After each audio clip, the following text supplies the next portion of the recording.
चर्चा। सत श्री अकाल दोस्तों, मैं दर्शन सिंह दर्शक चर्चा प्रोग्राम लैके हाजिर हाँ। 2024 दियां लोक सभा चोणां नूं लैके सारियां पार्टियां तैयारियां कर रही ने।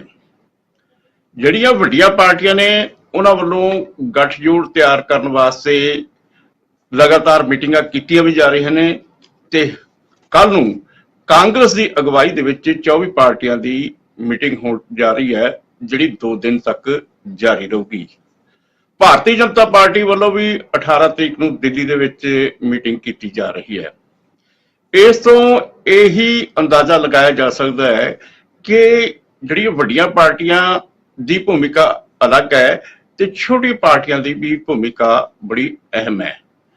जो इस दे नाल नाल तुहानूं पता ही है कि पिछले 15 तरीक नूं जदों कांग्रेस की अगवाई विच पटना दे विच मीटिंग हुई सी तो आम आदमी पार्टी ये जिहा लग रहा सीगा कि दोबारा मीटिंग दे विच शामिल नहीं होगी, पर अज कांग्रेस ने जिस तरीके नाल ऐलान किया है कि जिहड़ा केंद्र ने आर्डीनेंस जारी किया है उसका विरोध करेगी कांग्रेस। तो लगता है कि आम आदमी पार्टी भी उस हुण जिहड़ी कल वाली मीटिंग है उहदे विच शामिल होगी। इसका मतलब यही भी है कि जिहड़ी अहमियत है जिहड़ी जिस उत्ते असीं गल कर रहे हैं उस अहमियत नूं कांग्रेस ने पहचानिया ने। पर दूजे पासे कौमी जमहूरी गठजोड़ की जिहड़ी मीटिंग हो रही है उहदे विच अकाली दल नूं सद्दा नहीं मिलिया, जबकि अकाली दल ने कौमी जमहूरी गठजोड़ नूं बनाउण विच अहम भूमिका निभाई सीगी। इस सारे घटनाक्रम के उत्ते छोटिया पार्टियां के सहयोग या उन्हां दी भूमिका बारे असीं अज गलबात कर रहे हैं। गलबात करन दे लई साडे विच निरपक्ष टिप्पणीकार के तौर पर अगे भी तुसीं उन्हां दी बड़ियां सटीक टिप्पणियां सुनते आए हो, देखते आए हो। प्रोफैसर रजिंदरपाल सिंह बराड़ साडे च मौजूद ने। दूजे पासे कांग्रेस वालों अर्श जी खडियाल साहब जिहड़े कि मुख कांग्रेस के बुलारे ने उन्हें अकाली दल वालों करनैल सिंह पीर मुहम्मद ने, भारतीय जनता पार्टी के प्रमुख बुलारे जिहड़े हैगे दीवान अमित अरोड़ा जी, इसे तरीके दे नाल आम आदमी पार्टी वालों साडे विच बब्बी बादल जी शामिल होए ने। तुहाडा सारिਆਂ ਦਾ स्वागत है। सब तो पहला असीं बराड़ साहब तो कोल जाने हैं कि उंज तां बराड़ साहब तुसीं देखिया है कि पिछले समय दौरान भी जिहड़ी खेतरी पार्टियां ने, छोटी पार्टियां ने, उन्हां दी लोक सभा दे विच बड़ी अहम भूमिका रही है। जिहड़ी 2024 दी चोणां ने उहदे विच इन्हां पार्टियां दी की भूमिका रहूगी, इहदे बारे तुसीं जरा चानना पाओ। ਹੁਣ ਆਉਣ ਵਾਲੀਆਂ ਚੋਣਾਂ ਨੇ ਉਹਨਾਂ ਲਈ ਸਾਰੀਆਂ ਪਾਰਟੀਆਂ ਨੇ ਤਿਆਰੀ ਕਰਨੀ ਹੈ। ਜੇ ਆਪਾਂ ਨੂੰ ਯਾਦ ਹੋਵੇ ਕਿ ਐਮਰਜੈਂਸੀ ਤੋਂ ਬਾਅਦ ਜਦੋਂ 77 ਦੇ ਵਿੱਚ ਚੋਣਾਂ ਹੋਈਆਂ ਸੀ ਤਾਂ ਉਸ ਸਮੇਂ ਇੱਕੋ ਹੀ ਗੱਲ ਵੱਡੀ ਸੀ ਕਿ ਕਾਂਗਰਸ ਨੂੰ ਹਰਾਉਣਾ ਹੈ ਤੇ ਕਾਂਗਰਸ ਨੂੰ ਹਰਾਉਣ ਲਈ ਉਸ ਸਮੇਂ ਸਾਰੀਆਂ ਪਾਰਟੀਆਂ ਇਕੱਠੀਆਂ ਹੋ ਗਈਆਂ ਸੀ ਤੇ ਉਹਨਾਂ ਨੇ ਇੱਕ ਪਾਰਟੀ ਦਾ ਗਠਨ ਕਰ ਲਿਆ ਸੀ। एक पार्टी का गठन ना भी होवे, जिहड़ी एक आम जी मुहावरा या खान वरत्या जाता है कि दुश्मन दा जिहड़ा दुश्मन आ वो तुहाडा दोस्त हो जाता। इस समय जिहड़ियां भी पार्टियां इकट्ठियां हो रही उन्हां दा इक्को एक निशाना है कि भारतीय जनता पार्टी नूं हराया जावे ते ओह किवें हराया जावे।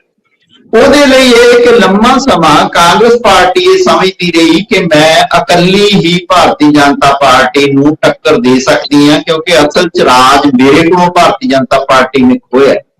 ਪਰ ਹੁਣ ਉਸ ਨੂੰ ਇਹ ਗਰਾਊਂਡ ਰਿਐਲਿਟੀ ਸਮਝ ਆ ਰਹੀ ਆ ਕਿ ਪੈਨ ਇੰਡੀਆ ਤਾਂ ਕਾਂਗਰਸ ਦਾ ਵੀ ਆਧਾਰ ਨਹੀਂ ਆ ਤੇ ਪੈਨ ਇੰਡੀਆ ਭਾਜਪਾ ਦਾ ਵੀ ਆਧਾਰ ਨਹੀਂ ਆ। पर इसके बावजूद भाजपा कोल जितन जोगियां सीटां हैगियां ते इस वेले जो शक्तिशाली धिर तां उहदे विरुद्ध लड़न लई ये जरूरी सी कि एक मोर्चा बनाया जावे, एक साझा फ्रंट बनाया जावे। भावें इह साझे फ्रंट पहलां भी बनदे रहे पर उहदे विच जिहड़ी मुख भूमिका हैगी आ ओह कहा जा सकदा कि पहलां भारतीय जनता पार्टी दी ते हुण कांग्रेस दी ही बनदी सी।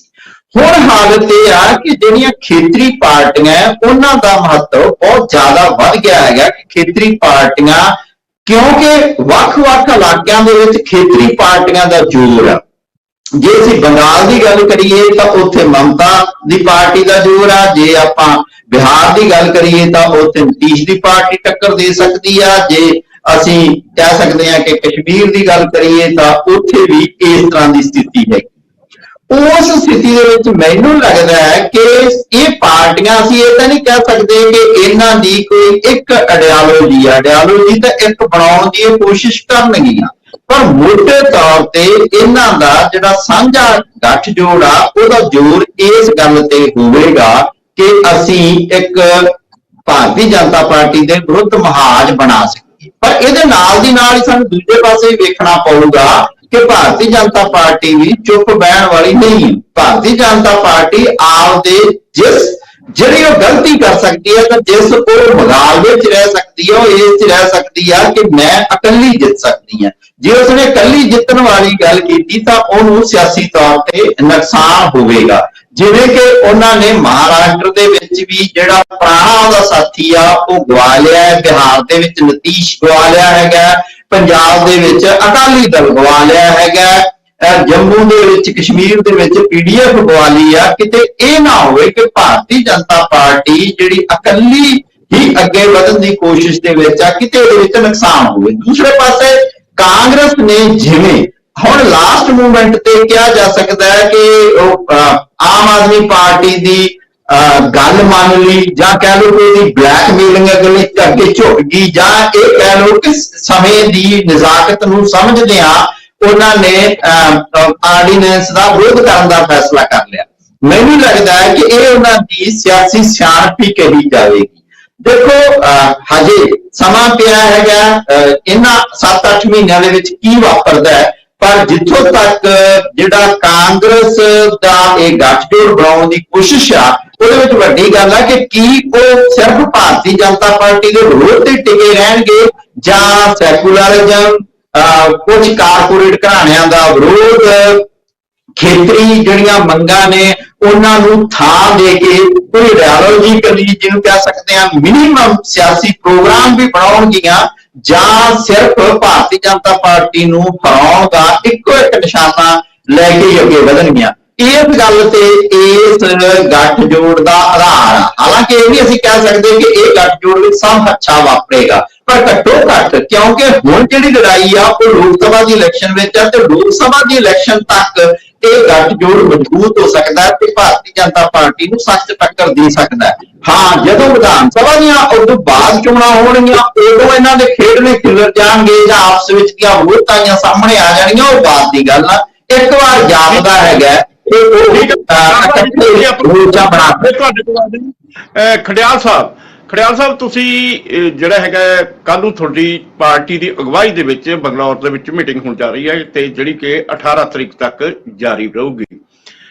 ਕੀ ਤੁਹਾਨੂੰ ਹੁਣ ਜਿਸ ਤਰੀਕੇ ਨਾਲ ਤੁਸੀਂ ਸੱਤਾ 'ਚ ਬਾਹਰ ਹੋਏ ਹੋਇਆ ਪਿਛਲੇ 10 ਸਾਲ ਤੋਂ, ਇਹੀ ਕਾਰਨ ਹੈ ਕਿ ਤੁਸੀਂ ਜਿਹੜੀਆਂ ਖਾਸ ਤੌਰ ਤੇ ਛੋਟੀਆਂ ਪਾਰਟੀਆਂ, ਖੇਤਰੀ ਪਾਰਟੀਆਂ ਨੇ, ਉਹਨਾਂ ਦੀ ਭੂਮਿਕਾ ਨੂੰ ਤੁਸੀਂ ਅਹਿਮ ਜਾਣਦੇ ਹੋਏ ਹੀ ਜਿਹੜਾ ਹੈਗਾ ਆਮ ਆਦਮੀ ਪਾਰਟੀ ਨੂੰ ਹੁਣ ਸਮਰਥਨ ਦਿੱਤਾ ਹੈ ਜਿਹੜਾ ਆਰਡੀਨੈਂਸ ਦੇ ਸੰਬੰਧ ਵਿੱਚ? ਦੇਖੋ ਦਰਸ਼ਕ ਜੀ, ਪਹਿਲਾਂ ਤਾਂ ਮੈਂ ਦੱਸਦਾ, ਤੁਸੀਂ ਕਿਹਾ 10 ਸਾਲਾਂ ਤੋਂ ਸੱਤਾ 'ਚ ਤੁਸੀਂ ਨਹੀਂ ਰਹੇ, ਤੇ ਮੈਂ ਦੱਸਦਾ ਕਿ ਭਾਰਤੀ ਜਨਤਾ ਪਾਰਟੀ ਦੀ ਇੱਕ ਟਾਈਮ ਸੀ 2 ਸੀਟਾਂ ਦੇ ਸੀਗੀ, ਹੁਣ 2 ਟਾਈਮ ਦੀ ਸੱਤਾ ਪਾਰਟੀ ਹੈ। ਵਕਤ ਉਹ ਵੀ ਬਦਲਿਆ ਤੇ ਵਕਤ ਆ ਵੀ ਬਦਲੂਗਾ। ਦਿਨੋਂ ਦਿਨ ਜਿਹੜੀ ਆਪੋਜੀਸ਼ਨ ਯੂਨਿਟੀ ਹੈਗੀ ਹੈ ਉਹ ਤਕੜੀ ਹੁੰਦੀ ਜਾ ਰਹੀ ਹੈ। ਕਾਰਨ ਜਿਹੜੀ ਪਟਨਾ ਬਿਹਾਰ ਦੇ ਵਿੱਚ ਮੀਟਿੰਗ ਹੋਈ ਸੀ ਉਹ 16+ ਪੋਲੀਟੀਕਲ ਪਾਰਟੀਆਂ ਆਈਆਂ ਸੀਗੀਆਂ, ਤੇ ਕੱਲ ਨੂੰ 24+ ਪੋਲੀਟੀਕਲ ਪਾਰਟੀਆਂ ਆ ਰਹੀਆਂ, ਮਤਲਬ 8 ਪੋਲੀਟੀਕਲ ਪਾਰਟੀਆਂ ਵੱਧ ਗਈਆਂ। ਤੇ ਇਹ ਭਾਰਤੀ ਜਨਤਾ ਪਾਰਟੀ ਨੂੰ ਪਤਾ ਹੋਣਾ ਚਾਹੀਦਾ ਹੈ ਕਿ ਇਹ ਜਿਹੜੀਆਂ 8 ਨਵੀਆਂ ਜੁੜ ਰਹੀਆਂ ਹੈ, 2 ਇਹਨਾਂ ਚੋਂ ਐਕਸ ਬੀਜੇਪੀ ਐਲਾਈਜ਼ ਨੇ। ਪਹਿਲਾਂ ਬੀਜੇਪੀ ਦੇ ਨਾਲ ਅਲਾਈਅੰਸ ਪਾਰਟਨਰ ਸੀਗੇ 2 ਇਹਨਾਂ ਚੋਂ, ਜਿਹੜੇ ਹੁਣ ਕੱਲ ਨੂੰ ਯੂਨਿਟੀ ਦੇ ਵਿੱਚ ਹਿੱਸਾ ਲੈਣਗੇ ਤੇ ਯੂਨਿਟੀ ਦਾ ਪਾਰਟ ਬਣਨਗੇ। ਮੈਂ ਭਾਰਤੀ ਜਨਤਾ ਪਾਰਟੀ ਦਾ ਧੰਨਵਾਦ ਜ਼ਰੂਰ ਕਰਨਾ ਚਾਹੁੰਦਾ ਦਰਸ਼ਕ ਜੀ, ਇਹਨਾਂ ਦੇ ਤਾਨਾਸ਼ਾਹ ਰਵੱਈਏ ਕਰਕੇ ਪੂਰਾ ਦੇਸ਼ ਇਹਨਾਂ ਦੇ ਖਿਲਾਫ ਹੋ ਗਿਆ ਤੇ ਸਾਰੀ ਪੋਲੀਟੀਕਲ ਪਾਰਟੀਆਂ ਇਹਨਾਂ ਨੇ ਆਪਦੇ ਖਿਲਾਫ ਆਪ ਹੀ ਕਰ ਲੀਆਂ, ਕਿਉਂਕਿ ਡਿਕਟੇਟੋਰੀਅਲ ਐਟੀਟਿਊਡ ਹੈ। ਇਹਨਾਂ ਨੇ ਲੋਕਤੰਤਰ ਨੂੰ ਡੰਡਾ ਤੰਤਰ ਦੇ ਭੈ ਤੰਤਰ ਦੇ ਵਿੱਚ ਤਬਦੀਲ ਕੀਤਾ ਹਿੰਦੁਸਤਾਨ ਦੇ। ਸੋ ਇਹਨਾਂ ਨੂੰ ਜਵਾਬ 2024 ਦੇ ਵਿੱਚ ਮਿਲੂਗਾ। ਤੇ ਮੈਂ ਇਹਨਾਂ ਨੂੰ ਦੱਸਦਾ ਕਿ 2 ਸੂਬੇ ਤਾਂ ਆਲਰੇਡੀ ਹਾਰ ਚੁੱਕੇ ਹੋ ਜਿੱਥੇ ਤੁਹਾਡੀ ਸਰਕਾਰ ਸੀ। ਹਿਮਾਚਲ ਵੀ ਹਾਰੇ ਤੇ ਕਰਨਾਟਕਾ ਵੀ ਹਾਰੇ। ਤੁਹਾਨੂੰ ਬਾਹਰ ਦਾ ਰਸਤਾ ਲੋਕਾਂ ਨੇ ਦਿਖਾਇਆ ਤੇ ਹੁਣ 2024 ਦੀ ਤਿਆਰੀ ਕਰ ਲਓ, ਉੱਥੇ ਵੀ ਹਾਰੋਗੇ ਤੇ ਤੁਹਾਨੂੰ ਲੋਕ ਬਾਹਰ ਦਾ ਰਸਤਾ ਦਿਖਾਉਣਗੇ। ਇੱਕ ਹਾਊਸ ਆਫ ਕਾਰਡਸ ਜਿਹੜਾ ਖੜਾ ਕੀਤਾ ਦਰਸ਼ਕ ਜੀ ਇਹਨਾਂ ਨੇ ਝੂਠ ਦੇ ਬੇਸਿਸ ਤੇ, ਫਾਲਸ ਪ੍ਰੋਮਿਸਿਸ ਦੇ ਬੇਸਿਸ ਤੇ, ਉਹ ਟੁੱਟਣਾ ਆਲਰੇਡੀ ਸ਼ੁਰੂ ਹੋ ਚੁੱਕਿਆ ਹੈ। ਜੇ ਪੱਤਿਆਂ ਦਾ ਘਰ ਇੱਕ ਪੱਤਾ ਡਿੱਗ ਜੇ ਨਾ, ਹੁਣ ਤਾਂ 2 ਡਿੱਗ ਗਏ ਹੈ, 2 ਸੂਬੇ ਹਾਰ ਗਏ ਹੈ ਤੇ ਸਾਰਾ ਘਰ ਟਹਿ ਜਾਂਦਾ ਹੁੰਦਾ ਹੈ। ਤੇ ਆ ਭਾਰਤੀ ਜਨਤਾ ਪਾਰਟੀ ਹੁਣ ਉਹਦੇ ਲਈ ਤਿਆਰ ਹੋ ਜਾਏ। ਤੇ ਦੂਜੀ ਗੱਲ, ਮੈਂ ਇਹਨਾਂ ਨੂੰ ਇੱਕ ਗੱਲ ਪੁੱਛਦਾ ਹਾਂ ਕਿ ਬੀਜੇਪੀ ਦੇ ਕੁਝ ਲੀਡਰ ਕਹਿੰਦੇ ਕਿ ਇਹ ਕਮਜ਼ੋਰੀ ਦੀ ਨਿਸ਼ਾਨੀ ਹੈ ਵੀ ਤੁਸੀਂ ਅਲਾਈਅੰਸ ਪਾਰਟਨਰ ਬਣ ਰਹੇ ਹੋ, ਇੰਨੀ ਪਾਰਟੀਆਂ ਇਕੱਠੀਆਂ ਹੋ ਰਹੀਆਂ ਹੈ ਇੱਕ ਦੇ ਖਿਲਾਫ। ਜੇ ਅਲਾਈਅੰਸ ਕਰਨਾ ਕਮਜ਼ੋਰੀ ਦੀ ਨਿਸ਼ਾਨੀ ਹੈ, ਇਹਦਾ ਮਤਲਬ ਹੈ ਕਿ ਕੋਈ ਜਿੱਤ ਨਹੀਂ ਸਕਦਾ, ਤਾਂ ਐਨਡੀਏ ਦੇ ਵਿੱਚ 15+ ਅਲਾਈਅੰਸ ਪਾਰਟਨਰਸ ਹੈ ਬੀਜੇਪੀ ਦੇ ਨਾਲ। ਤੋੜੋ ਸਾਰੇ ਨਾਲ ਅਲਾਈਅੰਸ, ਇਹ ਤਾਂ ਕਮਜ਼ੋਰੀ ਦੀ ਨਿਸ਼ਾਨੀ ਹੈ ਤੁਹਾਡਾ ਤਰਕ ਕਹਿੰਦਾ ਹੈ। ਸੋ ਜਾਂ ਤਾਂ ਅਲਾਈਅੰਸ ਤਿਆਗ ਦਿਓ ਸਭ ਦੇ ਨਾਲ, ਤੇ ਜਾਂ ਫਿਰ ਆਪਦੇ ਦੋਹਰੇ ਮਾਪਦੰਡ ਤਿਆਗ ਦਿਓ। ਦੂਜੀ ਗੱਲ ਦਰਸ਼ਕ ਜੀ ਇਹ ਹੈ ਕਿ ਭਾਰਤੀ ਜਨਤਾ ਪਾਰਟੀ ਦੀ ਬੌਖਲਾਹਟ ਤੇ ਡਰ ਸ਼ਰੇਆਮ ਖੁੱਲ੍ਹੇਆਮ ਦਿਖਾਈ ਦੇ ਰਿਹਾ। ਕਾਰਨ ਨਾਲ ਦੀ ਨਾਲ ਹੀ ਆਪਦੀ ਮੀਟਿੰਗ ਬੁਲਾ ਲਈ, ਕਿਉਂਕਿ ਪਤਾ ਹੈ ਨਾ ਵੀ ਸਾਰੇ ਇਕੱਠੇ ਹੋ ਰਹੇ ਸਾਡੇ ਝੂਠ ਦੇ ਖਿਲਾਫ, ਸਾਡੇ ਡਿਕਟੇਟੋਰੀਅਲ ਐਟੀਟਿਊਡ ਦੇ ਖਿਲਾਫ। ਸੋ ਇਹਨਾਂ ਨੇ ਅਗਲੇ ਦਿਨ ਹੀ ਆਪ ਮੀਟਿੰਗ ਬੁਲਾ ਲਈ ਹੈ ਤਾਂ ਕਿ ਇਹਨਾਂ ਨੂੰ ਪਤਾ ਹੁਣ ਵੀ ਜਿਹੜਾ ਇਹਨਾਂ ਦਾ ਝੂਠ ਦਾ ਜਿਹੜਾ ਇੱਕ ਇਹਨਾਂ ਨੇ ਘਰ ਖੜਾ ਕੀਤਾ ਹੈ, ਉਹ ਘਰ ਟੁੱਟਣਾ ਆਲਰੇਡੀ ਸ਼ੁਰੂ ਹੋ ਚੁੱਕਿਆ ਹੈ। ਤੇ ਸ਼੍ਰੋਮਣੀ ਅਕਾਲੀ ਦਲ ਨੂੰ ਮੇਰਾ ਇੱਕ ਸਵਾਲ ਹੈ ਕਿ ਕੱਲ ਪਰਸੋਂ ਸ਼੍ਰੋਮਣੀ ਅਕਾਲੀ ਦਲ ਜਿਹੜੀ ਬੀਜੇਪੀ ਮੀਟਿੰਗ ਬੁਲਾ ਰਿਹਾ ਹੈ ਪਾਰਟੀਆਂ ਦੀ, ਕਿ ਉਹਦੇ ਵਿੱਚ ਸ਼੍ਰੋਮਣੀ ਅਕਾਲੀ ਦਲ ਸ਼ਾਮਿਲ ਹੋਊਗਾ, ਹਾਂ ਜਾਂ ਨਾ? ਤੇ ਜੇ ਪੀਰ ਮੁਹੰਮਦ ਸਾਹਿਬ ਕਹਿੰਦੇ ਹੈ ਕਿ ਮੈਨੂੰ ਇਸ ਗੱਲ ਦਾ ਇਲਮ ਨਹੀਂ ਹੈ, ਤਾਂ ਪੀਰ ਮੁਹੰਮਦ ਸਾਹਿਬ ਆਪਦਾ ਪਰਸਨਲ ਓਪੀਨੀਅਨ ਹੀ ਦੱਸ ਦੇਣ ਕਿ ਉਹਨਾਂ ਦੇ ਹਿਸਾਬ ਨਾਲ ਸ਼ਾਮਿਲ ਹੋਣਾ ਚਾਹੀਦਾ ਇਹਨਾਂ ਨੂੰ ਚਾਹੀਦਾ। ਵੈਸੇ ਤਾਂ ਬਤੌਰ ਪ੍ਰਵਕਤਾ ਇਹਨਾਂ ਨੂੰ ਦੱਸਣਾ ਚਾਹੀਦਾ ਹੈ। ਤੇ ਬੀਜੇਪੀ ਵਾਲੇ ਮੈਨੂੰ ਇਹ ਵੀ ਗੱਲ ਸੁਣ, ਦੂਜਾ ਸਵਾਲ ਬੀਜੇਪੀ ਲਈ ਕਿ ਕੀ ਇਹ ਅਲਾਈਅੰਸ ਤੋੜਨਗੇ ਆਪਦੇ ਅਲਾਈਅੰਸ ਪਾਰਟਨਰਸ ਦੇ ਨਾਲ? ਕਿਉਂਕਿ ਇਹਨਾਂ ਦਾ ਤਰਕ ਕਹਿੰਦਾ ਕਿ ਅਲਾਈਅੰਸ ਕਰਨਾ ਕਮਜ਼ੋਰੀ ਦੀ ਨਿਸ਼ਾਨੀ ਹੁੰਦੀ ਹੈ, ਸੋ ਆਪ ਤੋੜਨ। ਇਹ 2 ਸਵਾਲ ਲੈ ਲਿਓ ਦੋਵਾਂ ਤੋਂ। ਠੀਕ ਹੈ। ਖੜਿਆਲ ਸਾਹਿਬ ਨੇ ਬੜੇ ਵੱਡੇ ਸਵਾਲ ਖੜੇ ਕਰ ਦਿੱਤੇ ਹੈ, ਖਾਸ ਤੌਰ ਤੇ ਭਾਰਤੀ ਜਨਤਾ ਪਾਰਟੀ ਦੇ ਲਈ ਤੇ ਖਾਸ ਤੌਰ ਤੇ ਅਕਾਲੀ ਦਲ ਦੇ ਲਈ। ਇਹਨਾਂ ਸਵਾਲਾਂ ਦੇ ਆਪਾਂ ਜਵਾਬ ਲਵਾਂਗੇ ਅਮਿਤ ਅਰੋੜਾ ਜੀ ਤੋਂ ਤੇ ਪੀਰ ਮੁਹੰਮਦ ਜੀ ਤੋਂ। ਹੁਣ ਇੱਕ ਬ੍ਰੇਕ ਦਾ ਸਮਾਂ ਹੋ ਗਿਆ, ਲੈਣੇ ਆ ਇੱਕ ਬ੍ਰੇਕ। ਚਰਚਾ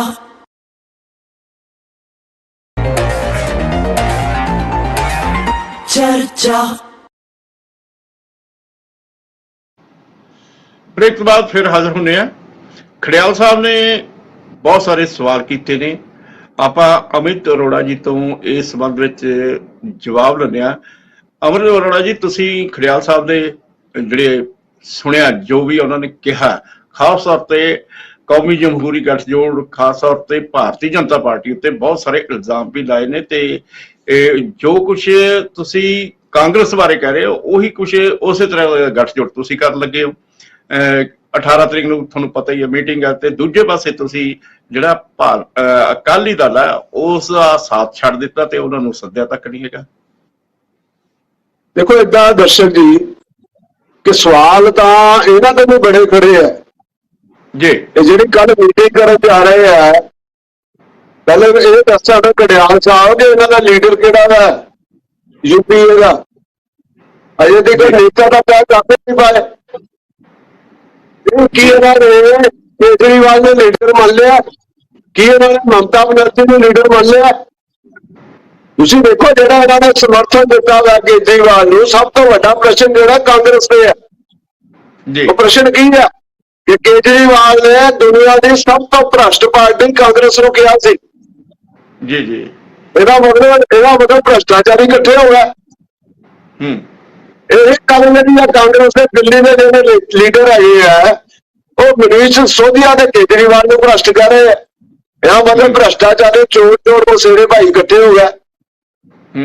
ਤੁਸੀਂ ਇਹਨਾਂ ਨੂੰ ਪੁੱਛੋ ਕਿ ਕੀ ਰਾਜਸਥਾਨ ਤੇ ਮੱਧ ਪ੍ਰਦੇਸ਼ ਦੇ ਵਿੱਚ ਆਮ ਆਦਮੀ ਪਾਰਟੀ ਚੁਣਾਵ ਨਹੀਂ ਲੜੂਗੀ? ਇਹ ਬੱਬੀ ਬਾਦਲ ਜੀ ਜਵਾਬ ਦੇ ਦੇਣ ਜੀ। ਔਰ ਕਾਂਗਰਸ ਵਾਲੇ ਖੜਿਆਲ ਸਾਹਿਬ ਦੱਸ ਦੇਣਗੇ ਕਿ ਪੰਜਾਬ ਤੇ ਦਿੱਲੀ ਦੇ ਵਿੱਚ ਚੁਣਾਵ ਨਹੀਂ ਲੜਨਗੇ, ਆਉਣਾ ਲੋਕ ਸਭਾ ਚੁਣਾਵ ਜੀ। ਇਹ ਜਿਹੜਾ ਗਠਬੰਧਨ ਹੈ ਨਾ, ਇਹ ਅਪਵਿੱਤਰ ਗਠਬੰਧਨ ਹੈ। ਸ਼ੀਲਾ ਦੀਕਸ਼ਿਤ ਨੂੰ ਦੇ ਬਾਰੇ ਚ ਕੇਜਰੀਵਾਲ ਜੀ ਨੇ ਕਿਹਾ ਸੀ ਮੇਰੇ ਕੋਲ 50-100 ਪਤੇ ਦੀ ਜਿਹੜੀ ਆ ਭ੍ਰਿਸ਼ਟਾਚਾਰ ਦੀ ਫਾਈਲ ਹੈ। ਇਹਦਾ ਮਤਲਬ ਇਹਨਾਂ ਨੇ ਸਰਕਾਰ ਕਰ ਲਿਆ ਕਾਂਗਰਸ ਨੇ ਕਿ ਜੋ ਕੇਜਰੀਵਾਲ ਕਹਿੰਦਾ ਸੀ ਠੀਕ ਹੈ, ਸ਼ੀਲਾ ਦੀਕਸ਼ਿਤ ਇਹਨਾਂ ਦੀ ਪੂਰਵ ਮੁੱਖ ਮੰਤਰੀ ਜਿਹੜੀ ਆ ਭ੍ਰਿਸ਼ਟਾਚਾਰੀ ਸੀ। ਸੋ ਕੰਪਰੋਮਾਈਜ਼ ਤਾਂ ਇਹਨਾਂ ਨੇ ਕੀਤਾ। ਇਹ ਚੋਰ ਮਸੇਰੇ ਭਾਈ ਵਾਲਾ ਕੰਮ ਇਹਨਾਂ ਦਾ। ਇਹ ਕਲੀਅਰ ਕਰਨ ਕਿ ਇਹ ਪੰਜਾਬ ਦਾ ਲੋਕ ਸਭਾ ਚੁਣਾਵ ਨਹੀਂ ਲੜੇਗੀ ਕਾਂਗਰਸ, ਕੀ ਇਹ ਸਰੈਂਡਰ ਕਰ ਦੇਣਗੇ ਕੇਜਰੀਵਾਲ ਦੇ ਅੱਗੇ, ਕਿ ਦਿੱਲੀ ਦੇ ਵਿੱਚ ਸਰੈਂਡਰ ਕਰ ਦੇਣਗੇ ਕੇਜਰੀਵਾਲ ਦੇ ਅੱਗੇ। ਇਹ ਗਰੇਵਾਲ ਸਾਹਿਬ ਜਵਾਬ ਦੇ। ਠੀਕ ਹੈ ਜੀ। ਬੱਬੀ ਬਾਦਲ ਜੀ ਨੂੰ ਵੀ ਮੈਂ ਪੁੱਛ ਰਿਹਾ ਕਿ ਕੀ ਜਿਹੜੇ ਲੋਕ ਸਭ ਦੁਨੀਆ ਦੇ ਸਭ ਤੋਂ ਭ੍ਰਸ਼ਟ ਪਾਰਟੀ ਕਹਿੰਦੇ ਸੀ ਕਾਂਗਰਸ ਨੂੰ, ਕੀ ਇਹਨਾਂ ਨੇ ਉਹ ਕਾਂਗਰਸੀਆਂ ਨੂੰ ਜੱਫੀ ਪਾ ਦੇ? ਇਹ ਹੋਰ ਕੁਝ ਨਹੀਂ ਹੈ, ਇਹ ਹੋਰ ਕੁਝ ਨਹੀਂ ਹੈ। ਪਹਿਲੇ ਇਹਨਾਂ ਨੇ ਪੰਜਾਬ ਦੇ ਵਿੱਚ ਪ੍ਰੈਸ਼ਰ ਬਣਾਇਆ, ਇਹਨਾਂ ਦੇ ਲੀਡਰ ਅੰਦਰ ਕੀਤੇ ਭ੍ਰਿਸ਼ਟਾਚਾਰੀ ਕਾਂਗਰਸੀਆਂ ਦੇ। ਓਮ ਪ੍ਰਕਾਸ਼ ਸੋਨੀ ਨੂੰ ਅੰਦਰ ਕੀਤਾ, ਕੁਲਦੀਪ ਵੈਦ ਤੇ ਇਹਨਾਂ ਨੇ ਜਾਂਚ ਬਿਠਾਈ ਹੈ, ਸਾਬਕਾ ਸੀਐਮ ਚਰਨਜੀਤ ਸਿੰਘ ਚੰਨੀ ਨੇ ਜਾਂਚ ਬਿਠਾਈ ਹੈ। ਸਿਰਫ ਉਹਨਾਂ ਨੂੰ ਭ੍ਰਿਸ਼ਟਾਚਾਰੀ ਲੀਡਰਾਂ ਨੂੰ ਬਚਾਉਣ ਵਾਸਤੇ ਇਹ ਕਾਂਗਰਸ ਔਰ ਆਮ ਆਦਮੀ ਪਾਰਟੀ ਦਾ ਇੱਕ ਕੰਪਰੋਮਾਈਜ਼ ਹੈ। ਇਹ ਗਠਬੰਧਨ ਨਹੀਂ ਹੈ ਔਰ ਨਾ ਹੀ ਇਹਦਾ ਕੋਈ ਲੀਡਰ ਹੈ। ਠੀਕ ਹੈ। ਬੱਬੀ ਬਾਦਲ ਜੀ, ਖੜਿਆਲ ਸਾਹਿਬ ਇੱਕ ਮਿੰਟ, ਬੱਬੀ ਬਾਦਲ ਤੋਂ ਆਪਾਂ ਪੁੱਛ ਲੈਂਦੇ ਆ। ਜਿਵੇਂ ਹੁਣ ਅਮਿਤ ਅਰੋੜਾ ਜੀ ਨੇ ਵੀ ਕਿਹਾ ਹੈ ਕਿ ਹੁਣ ਤੁਸੀਂ ਜਿਹੜੀ ਭ੍ਰਿਸ਼ਟਾਚਾਰ ਦੇ ਖਿਲਾਫ ਮੁਹਿੰਮ ਚਲਾਈ ਹੋਈ ਸੀ, ਖਾਸ ਤੌਰ ਤੇ ਕਾਂਗਰਸੀ ਲੀਡਰਾਂ ਨੂੰ ਤੁਸੀਂ ਲਗਾਤਾਰ ਗ੍ਰਿਫਤਾਰ ਕਰ ਰਹੇ। ਓਪੀ ਸੋਨੀ ਉਹਨੇ ਵੀ ਤੁਹਾਨੂੰ ਪਤਾ ਹੀ ਹੈ ਗ੍ਰਿਫਤਾਰ ਨੇ। ਤੇ ਕੀ ਇਹ ਜਿਹੜੀ ਭ੍ਰਿਸ਼ਟਾਚਾਰ ਦੇ ਖਿਲਾਫ ਮੁਹਿੰਮ ਬੰਦ ਹੋ ਜੂਗੀ? ਤੇ ਜਿਸ ਤਰੀਕੇ ਦਾ ਅਮਿਤ ਅਰੋੜਾ ਜੀ ਕਹਿ ਰਹੇ ਨੇ, ਤੇ ਦੂਜੀ ਗੱਲ ਇਹ ਹੈ ਕਿ ਜੇਕਰ ਅੱਜ ਕਾਂਗਰਸ ਨੇ ਤੁਹਾਨੂੰ ਸਮਰਥਨ ਦੇ ਦਿੱਤਾ ਹੈ ਤੇ ਇਸ ਸਮਰਥਨ ਦੇ ਵਿੱਚ ਵੀ ਕੋਈ ਸਮਝੌਤਾ ਹੈ? ਦਰਸ਼ਕ ਜੀ ਬਹੁਤ ਬਹੁਤ ਧੰਨਵਾਦ। ਸਭ ਤੋਂ ਪਹਿਲਾਂ ਮੈਂ ਇਹ ਗੱਲ ਕਲੀਅਰ ਕਰਦੇ ਹਾਂ ਕਿ ਕਾਨੂੰਨੀ ਪ੍ਰਕਿਰਿਆ ਵਿੱਚ ਤੇ ਸਿਆਸੀ ਗੱਠਜੋੜਾਂ ਵਿੱਚ ਫਰਕ ਹੁੰਦਾ ਹੈ। ਜਿਹੜਾ ਕਾਨੂੰਨ ਨੇ ਆਪਣਾ ਕੰਮ ਕਰਨਾ ਹੈ ਉਹ ਕਾਨੂੰਨ ਨੇ ਕਰਨਾ ਹੈ। ਉਹਦੇ ਵਿੱਚ ਜਿਹੜਾ ਸਿਆਸੀ ਤੁਹਾਡੀ ਗੱਠਜੋੜ ਦੀ ਗੱਲ ਹੈ, ਜਿੱਥੇ ਮੈਂ ਦੱਸਣਾ ਚਾਹੁੰਦਾ, ਮੈਂ ਧੰਨਵਾਦ ਕਰਦਾ ਪਹਿਲਾਂ ਤਾਂ ਸਾਰੀਆਂ ਪਾਰਟੀਆਂ ਦਾ ਜਿਨ੍ਹਾਂ ਨੇ ਉਸ ਆਰਡੀਨੈਂਸ ਦੇ ਖਿਲਾਫ ਆਮ ਆਦਮੀ ਪਾਰਟੀ ਨੂੰ ਸਮਰਥਨ ਦਿੱਤਾ, ਜਿਨ੍ਹਾਂ 'ਚ ਕਾਂਗਰਸ ਵੀ ਸ਼ਾਮਲ ਹੈ। ਧੰਨਵਾਦ। ਗੱਲ ਗਠਬੰਧਨ ਦੀ ਅਜੇ ਚੱਲ ਰਹੀ ਹੈ। ਤੁਹਾਨੂੰ ਇਹ ਦੱਸਣਾ ਚਾਹੁੰਦਾ ਕਿ ਆਰਡੀਨੈਂਸ ਦੇ ਵਿੱਚ ਇੱਕ ਚੁਣੀ ਹੋਈ ਸਰਕਾਰ ਤੋਂ ਪਾਵਰ ਖੋਹ ਲੈਣੀ, ਇੱਕ ਬਿਊਰੋਕਰੈਟਸ ਦੀ ਟਰਾਂਸਫਰ ਦੀ, ਇਹ ਕਿੱਥੋਂ ਦੀ ਇਹ ਗੱਲ ਹੈਗੀ ਹੈ ਜੀ? ਮੈਂ ਇਹ ਗੱਲ ਕਰਦਾ ਕਿ ਇਹ ਕੋਈ ਜਿਵੇਂ ਇਹਨਾਂ ਨੇ ਤੋਹਮਤਾਂ ਲਾਈਆਂ ਕਿ ਜੀ ਇਹਨਾਂ ਨੇ ਕੋਈ ਡੀਲ ਕਰ ਲਈ, ਇਹਨਾਂ ਨੇ ਕੋਈ ਸਮਝੌਤਾ ਕਰ ਲਿਆ। ਸਮਝੌਤਾ ਨਹੀਂ, ਇਹ ਲੋਕਤੰਤਰ ਦੀ ਖੂਬਸੂਰਤੀ ਹੈ ਹਿੰਦੁਸਤਾਨ ਦੀ। ਤੁਸੀਂ ਯਾਦ ਕਰੋ, ਜਦੋਂ ਕਾਂਗਰਸ ਦੇ ਵਿੱਚ ਐਮਰਜੈਂਸੀ ਲੱਗੀ ਸੀ ਤਾਂ ਜਨਤਾ ਪਾਰਟੀ ਨਾਮ ਦੀ ਇੱਕ ਪਾਰਟੀ ਬਣੀ ਸੀ, ਜਿਹਦੇ ਵਿੱਚ ਬਹੁਤ ਸਾਰੇ ਪਾਰਟੀਆਂ ਦਾ ਗੱਠਜੋੜ ਸੀ, ਰੀਜਨਲ ਪਾਰਟੀਆਂ ਵੀ, ਨੈਸ਼ਨਲ ਵੀ। ਸਾਡੀ ਪਾਰਟੀ ਨੈਸ਼ਨਲ ਪਾਰਟੀ ਹੈ। ਅਸੀਂ ਸਭ ਤੋਂ ਘੱਟ ਬੈਗੇਜ ਹੈ ਆਮ ਆਦਮੀ ਪਾਰਟੀ ਦਾ। ਅਸੀਂ ਜੇ ਨੈਸ਼ਨਲ ਪਾਰਟੀ ਬਣੇ ਹੈ ਤਾਂ ਆਪਦੀ ਸਕੂਲਾਂ ਦੀ ਐਜੂਕੇਸ਼ਨ ਦੀ ਨੀਤੀ ਤੇ ਸਿਹਤ ਦੇ ਵਿੱਚ, ਹੈਲਥ ਕੇਅਰ ਵਿੱਚ ਇੰਪਰੂਵਮੈਂਟ ਕਰਨ ਦੀ ਨੀਤੀ ਨੂੰ ਅਸੀਂ ਸੈਂਟਰ ਸਟੇਜ ਲਿਆਂਦਾ। ਮੈਂ ਤੁਹਾਨੂੰ ਇੰਨਾ ਦੱਸਣਾ ਚਾਹੁੰਦਾ, ਅੱਜ ਇੰਨਾ ਖਤਰਾ ਹੈ ਲੋਕਤੰਤਰ ਨੂੰ ਹਿੰਦੁਸਤਾਨ ਵਿੱਚ, ਕਿਉਂ ਕਰਕੇ ਬੀਜੇਪੀ ਇੱਕ ਵੋਟ ਮੈਨੇਜਮੈਂਟ ਮਸ਼ੀਨ ਬਣ ਚੁੱਕੀ ਹੈ। ਇਹਨਾਂ ਕੋਲੇ ਅਦਾਨੀ ਅੰਬਾਨੀ ਇਹਨਾਂ ਦੀ ਜੇਬ 'ਚ ਨੇ। ਜਿਹੜੀ ਪਾਰਟੀ ਨਾਲ ਇਹ ਭਾਈਵਾਲੀ ਕਰਦੇ ਨੇ, ਖੇਤਰੀ ਪਾਰਟੀਆਂ ਅੱਜ ਸਭ ਤੋਂ ਵੱਧ ਟਾਰਗੇਟ ਤੇ ਕਿਉਂ ਹੈ? ਕਿਉਂ ਕਰਕੇ ਇਹਨਾਂ ਨੇ ਪਹਿਲਾਂ ਭਾਈਵਾਲੀ ਕਰਨੀ ਹੈ, ਪੱਗਾਂ ਵਟਾਉਣੀ ਹੈ। ਜਦੋਂ ਦੂਜੇ ਬੰਦੇ ਦਾ ਨਿਗਾਹ ਦੂਜੇ ਪਾਸੇ ਹੋਵੇ, ਪਿੱਠ ਹੋਵੇ, ਇਹਨਾਂ ਨੇ ਉਹਦੀ ਪੱਗ ਲਾ ਕੇ ਜੇਬ 'ਚ ਪਾ ਲੈਣੀ ਹੈ। ਇਹਨਾਂ ਨੇ ਅਕਾਲੀ ਦਲ ਨਾਲ ਵੀ ਐਂ ਕੀਤਾ। ਇਹਨਾਂ ਨੇ ਅਕਾਲੀ ਦਲ ਨੂੰ ਤੋੜਿਆ, ਫਿਰ ਇਹਨਾਂ ਨੇ ਉद्धਵ ਠਾਕਰੇ ਜੀ ਦੀ ਸ਼ਿਵ ਸੈਨਾ ਨੂੰ ਤੋੜਿਆ। ਇਹਨਾਂ ਨੇ ਬਖਸ਼ਿਆ ਇਨੈਲੋ ਨੂੰ ਵੀ ਨਹੀਂ। ਘਰ 'ਚ ਲੜਾਈਆਂ ਪਵਾ ਦਿੱਤੀਆਂ। ਚੁਟਾਲੇ ਵਰਗਿਆਂ ਨੂੰ, ਦੁਸ਼ਯੰਤ ਚੁਟਾਲੇ ਨੂੰ ਤੋੜ ਕੇ ਸਰਕਾਰ ਬਣਾ ਲਈ ਬੀਜੇਪੀ ਨੇ। ਤੁਸੀਂ ਦੇਖੋ, ਇੱਥੋਂ ਤੱਕ ਪਰਿਵਾਰਾਂ ਦਾ ਪਾੜ ਪਾਤਾ ਇਹਨਾਂ ਨੇ। ਇੱਥੇ ਬਾਜਵਾ ਪਰਿਵਾਰ ਦੇ ਵਿੱਚੋਂ ਫਤਿਹ ਜੰਗ ਜੀ ਨੂੰ ਲੈ ਕੇ, ਬਾਦਲ ਪਰਿਵਾਰ ਚੋਂ ਮਨਪ੍ਰੀਤ ਬਾਦਲ ਨੂੰ ਲੈ ਕੇ, ਮੈਂ ਇੱਥੋਂ ਤੱਕ ਕਹਿੰਦਾ ਬੀਜੂ ਜਨਤਾ ਦਲ ਨੂੰ ਵੀ ਤੋੜਨ ਦੀ ਕੋਸ਼ਿਸ਼ ਕੀਤੀ ਇਹਨਾਂ ਨੇ। ਕਿਹੜੀ ਪਾਰਟੀ ਨੂੰ ਇਹਨਾਂ ਨੇ ਬਖਸ਼ਿਆ? ਐਨਸੀਪੀ ਨੂੰ ਵੀ ਤੋੜਤਾ। ਇਹ ਪੈਸੇ ਦੀ ਪਾਵਰ ਦੀ ਸਿਆਸਤ ਕਰਦੇ ਨੇ। ਅੱਜ ਗੱਠਜੋੜ ਇਸ ਕਰਕੇ ਹੋ ਰਿਹਾ ਹੈ ਕਿਉਂ ਕਰਕੇ ਲੋਕਤੰਤਰ ਖਤਰੇ 'ਚ ਹੈ। 24 ਪਾਰਟੀਆਂ ਕਿਉਂ ਮਿਲ ਰਹੀਆਂ? ਕਿਉਂ ਕਰਕੇ ਭਾਰਤੀ ਲੋਕਤੰਤਰ ਤੇ ਭਾਰਤੀ ਇੰਸਟੀਟਿਊਸ਼ਨਾਂ ਨੂੰ ਬਚਾਉਣਾ ਹੈ। ਅੱਜ ਜੇ ਦੇਸ਼ ਨੂੰ ਸਭ ਤੋਂ ਵੱਧ ਖਤਰਾ ਹੈ, ਦੇਸ਼ ਦੇ ਸੈਕੂਲਰਿਜ਼ਮ ਨੂੰ ਖਤਰਾ ਹੈ, ਤਾਂ ਉਹ ਭਾਜਪਾ ਨੇ ਜਿਹੜੀ ਪਾਲਿਸੀ ਬਣਾ ਲਈ ਹੈ, ਸੀਬੀਆਈ ਨੂੰ ਭੇਜ ਦੇਣਾ, ਈਡੀ ਨੂੰ ਭੇਜ ਦੇਣਾ। ਜਿਹੜਾ ਇਹਨਾਂ ਦੇ ਨਾਲ ਆ ਗਿਆ ਉਦੋਂ ਤੋਂ ਅੱਧੇ ਰਾਹ ਚੋਂ ਈਡੀ ਵਾਪਸ ਮੁੜ ਜਾਂਦੀ ਹੈ। ਠੀਕ ਹੈ ਜੀ, ਤੇ ਬੱਬੀ ਬਾਦਲ ਜੀ ਤੁਹਾਡੇ ਕੋਲ ਫੇਰ ਆਉਨੇ ਆ। ਬੱਬੀ ਬਾਦਲ ਜੀ ਇਹ ਕਹਿ ਰਹੇ ਆ ਵੀ ਲੋਕਤੰਤਰ ਨੂੰ ਖਤਰਾ ਹੈ। ਇਸ ਗੱਲ ਕਰਕੇ ਅਸੀਂ ਇਹ ਕਾਂਗਰਸ ਦੀ ਅਗਵਾਈ ਦੇ ਵਿੱਚ ਜਾਂ ਮਤਲਬ ਕਾਂਗਰਸ ਵੱਲੋਂ ਜਿਹੜੇ ਯਤਨ ਕੀਤੇ ਜਾ ਰਹੇ ਆ, ਉਹ ਜਿਹੜਾ ਗੱਠਜੋੜ ਤਿਆਰ ਕੀਤਾ ਉਸ ਦੇ ਵਿੱਚ ਸ਼ਾਮਲ ਹੋ ਰਹੇ ਆ।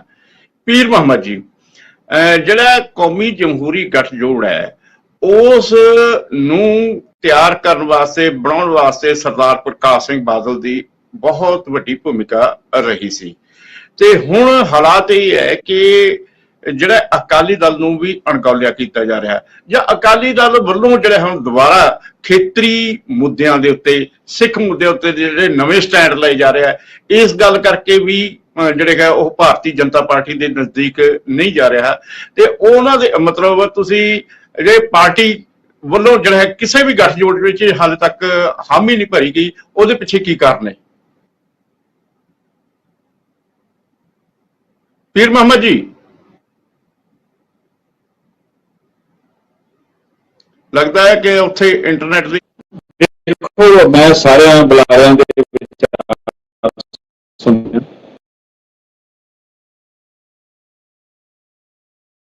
ਇੰਟਰਨੈਟ ਦੀ ਪ੍ਰੋਬਲਮ ਉੱਥੇ ਚੱਲ ਰਹੀ ਹੈ। ਖੜਿਆਲ ਸਾਹਿਬ ਤੁਸੀਂ ਕੁਝ ਕਹਿਣਾ ਚਾਹ ਰਹੇ ਸੀਗੇ ਜਦੋਂ ਅਮਿਤ ਅਰੋੜਾ ਜੀ ਕਹਿ ਰਹੇ ਸੀਗੇ। ਜੀ ਦੇਖੋ ਦਰਸ਼ਕ ਜੀ, ਅੱਜ ਭਾਰਤੀ ਜਨਤਾ ਪਾਰਟੀ ਨੇ ਦੋਹਰੇ ਮਾਪਦੰਡ, ਡਬਲ ਸਟੈਂਡਰਡਸ ਦੀਆਂ ਸਾਰੀਆਂ ਸੀਮਾਵਾਂ ਪਾਰ ਕਰਤੀਆਂ। ਇੱਕ ਪਾਸੇ ਸਾਨੂੰ ਲੈਕਚਰ ਦੇ ਰਹੇ ਹੈ ਵੀ ਤੁਸੀਂ ਆਲੋਚਨਾ ਕਰਦੇ ਸੀ ਜੀ ਆਮ ਆਦਮੀ ਪਾਰਟੀ ਦੀ, ਜੀ ਆਹ ਪਾਰਟੀ ਦੀ, ਉਹ ਤੁਹਾਡੀ ਕਰਦੇ ਸੀਗੇ। ਪਹਿਲਾਂ ਤਾਂ ਮੈਂ ਦੱਸਦਾ ਕਿ ਤੁਸੀਂ ਲੈਕਚਰ ਦਿੰਦੇ ਚੰਗੇ ਨਹੀਂ ਲੱਗਦੇ। ਮਹਾਰਾਸ਼ਟਰ ਦੇ ਵਿੱਚ ਜਿਹੜੀ ਸ਼ਿਵ ਸੈਨਾ ਦੀ ਤੁਸੀਂ ਆਲੋਚਨਾ ਕਰਦੇ ਸੀ ਤੇ ਜਿਹੜੇ ਤੁਹਾਡੀ ਕਰਦੇ ਸੀਗੇ, ਤੁਸੀਂ ਨਹੀਂ ਅਲਾਈਅੰਸ ਕਰਕੇ ਸਰਕਾਰ ਬਣਾਈ। ਦੂਜਾ, ਪੰਜਾਬ ਦੇ ਵਿੱਚ ਸ਼੍ਰੋਮਣੀ ਅਕਾਲੀ ਦਲ ਦੀ ਤੁਸੀਂ ਆਲੋਚਨਾ ਕਰਦੇ ਹੁੰਦੇ ਸੀਗੇ, ਸ਼੍ਰੋਮਣੀ ਅਕਾਲੀ ਦਲ ਤੁਹਾਡੀ ਆਲੋਚਨਾ ਕਰਦਾ ਹੁੰਦਾ ਸੀਗਾ, ਤੁਸੀਂ ਨਹੀਂ ਅਲਾਈਅੰਸ ਬਣਾਈ। ਤੇ ਤੀਜੀ ਗੱਲ, ਜਿਹੜੀ ਅਲਾਈਅੰਸ ਦੀ ਗੱਲ ਹੈ, ਆਪੋਜੀਸ਼ਨ ਯੂਨਿਟੀ ਮੀਟ ਦੀ ਗੱਲ ਹੈ, ਇਹ ਸਮਝ ਲਓ ਕਿ ਲੋਕਤੰਤਰ ਨੂੰ ਜਦੋਂ ਜਦੋਂ ਖਤਰਾ ਹੋਇਆ ਤੇ ਪੂਰਾ ਦੇਸ਼ ਇਕੱਠਾ ਹੋਇਆ ਤੇ ਭਾਰਤੀ ਜਨਤਾ ਪਾਰਟੀ ਦੇ ਡਿਕਟੇਟੋਰੀਅਲ ਐਟੀਟਿਊਡ ਨੂੰ ਜਵਾਬ ਦੇਣਾ ਜ਼ਰੂਰੀ ਹੈ, ਨਹੀਂ ਤਾਂ ਦੇਸ਼ ਕਿੱਥੇ ਜਾਊਗਾ। ਦੇਸ਼ ਦਾ ਇੱਕ ਲਾਸਟ ਪੁਆਇੰਟ ਹੈ।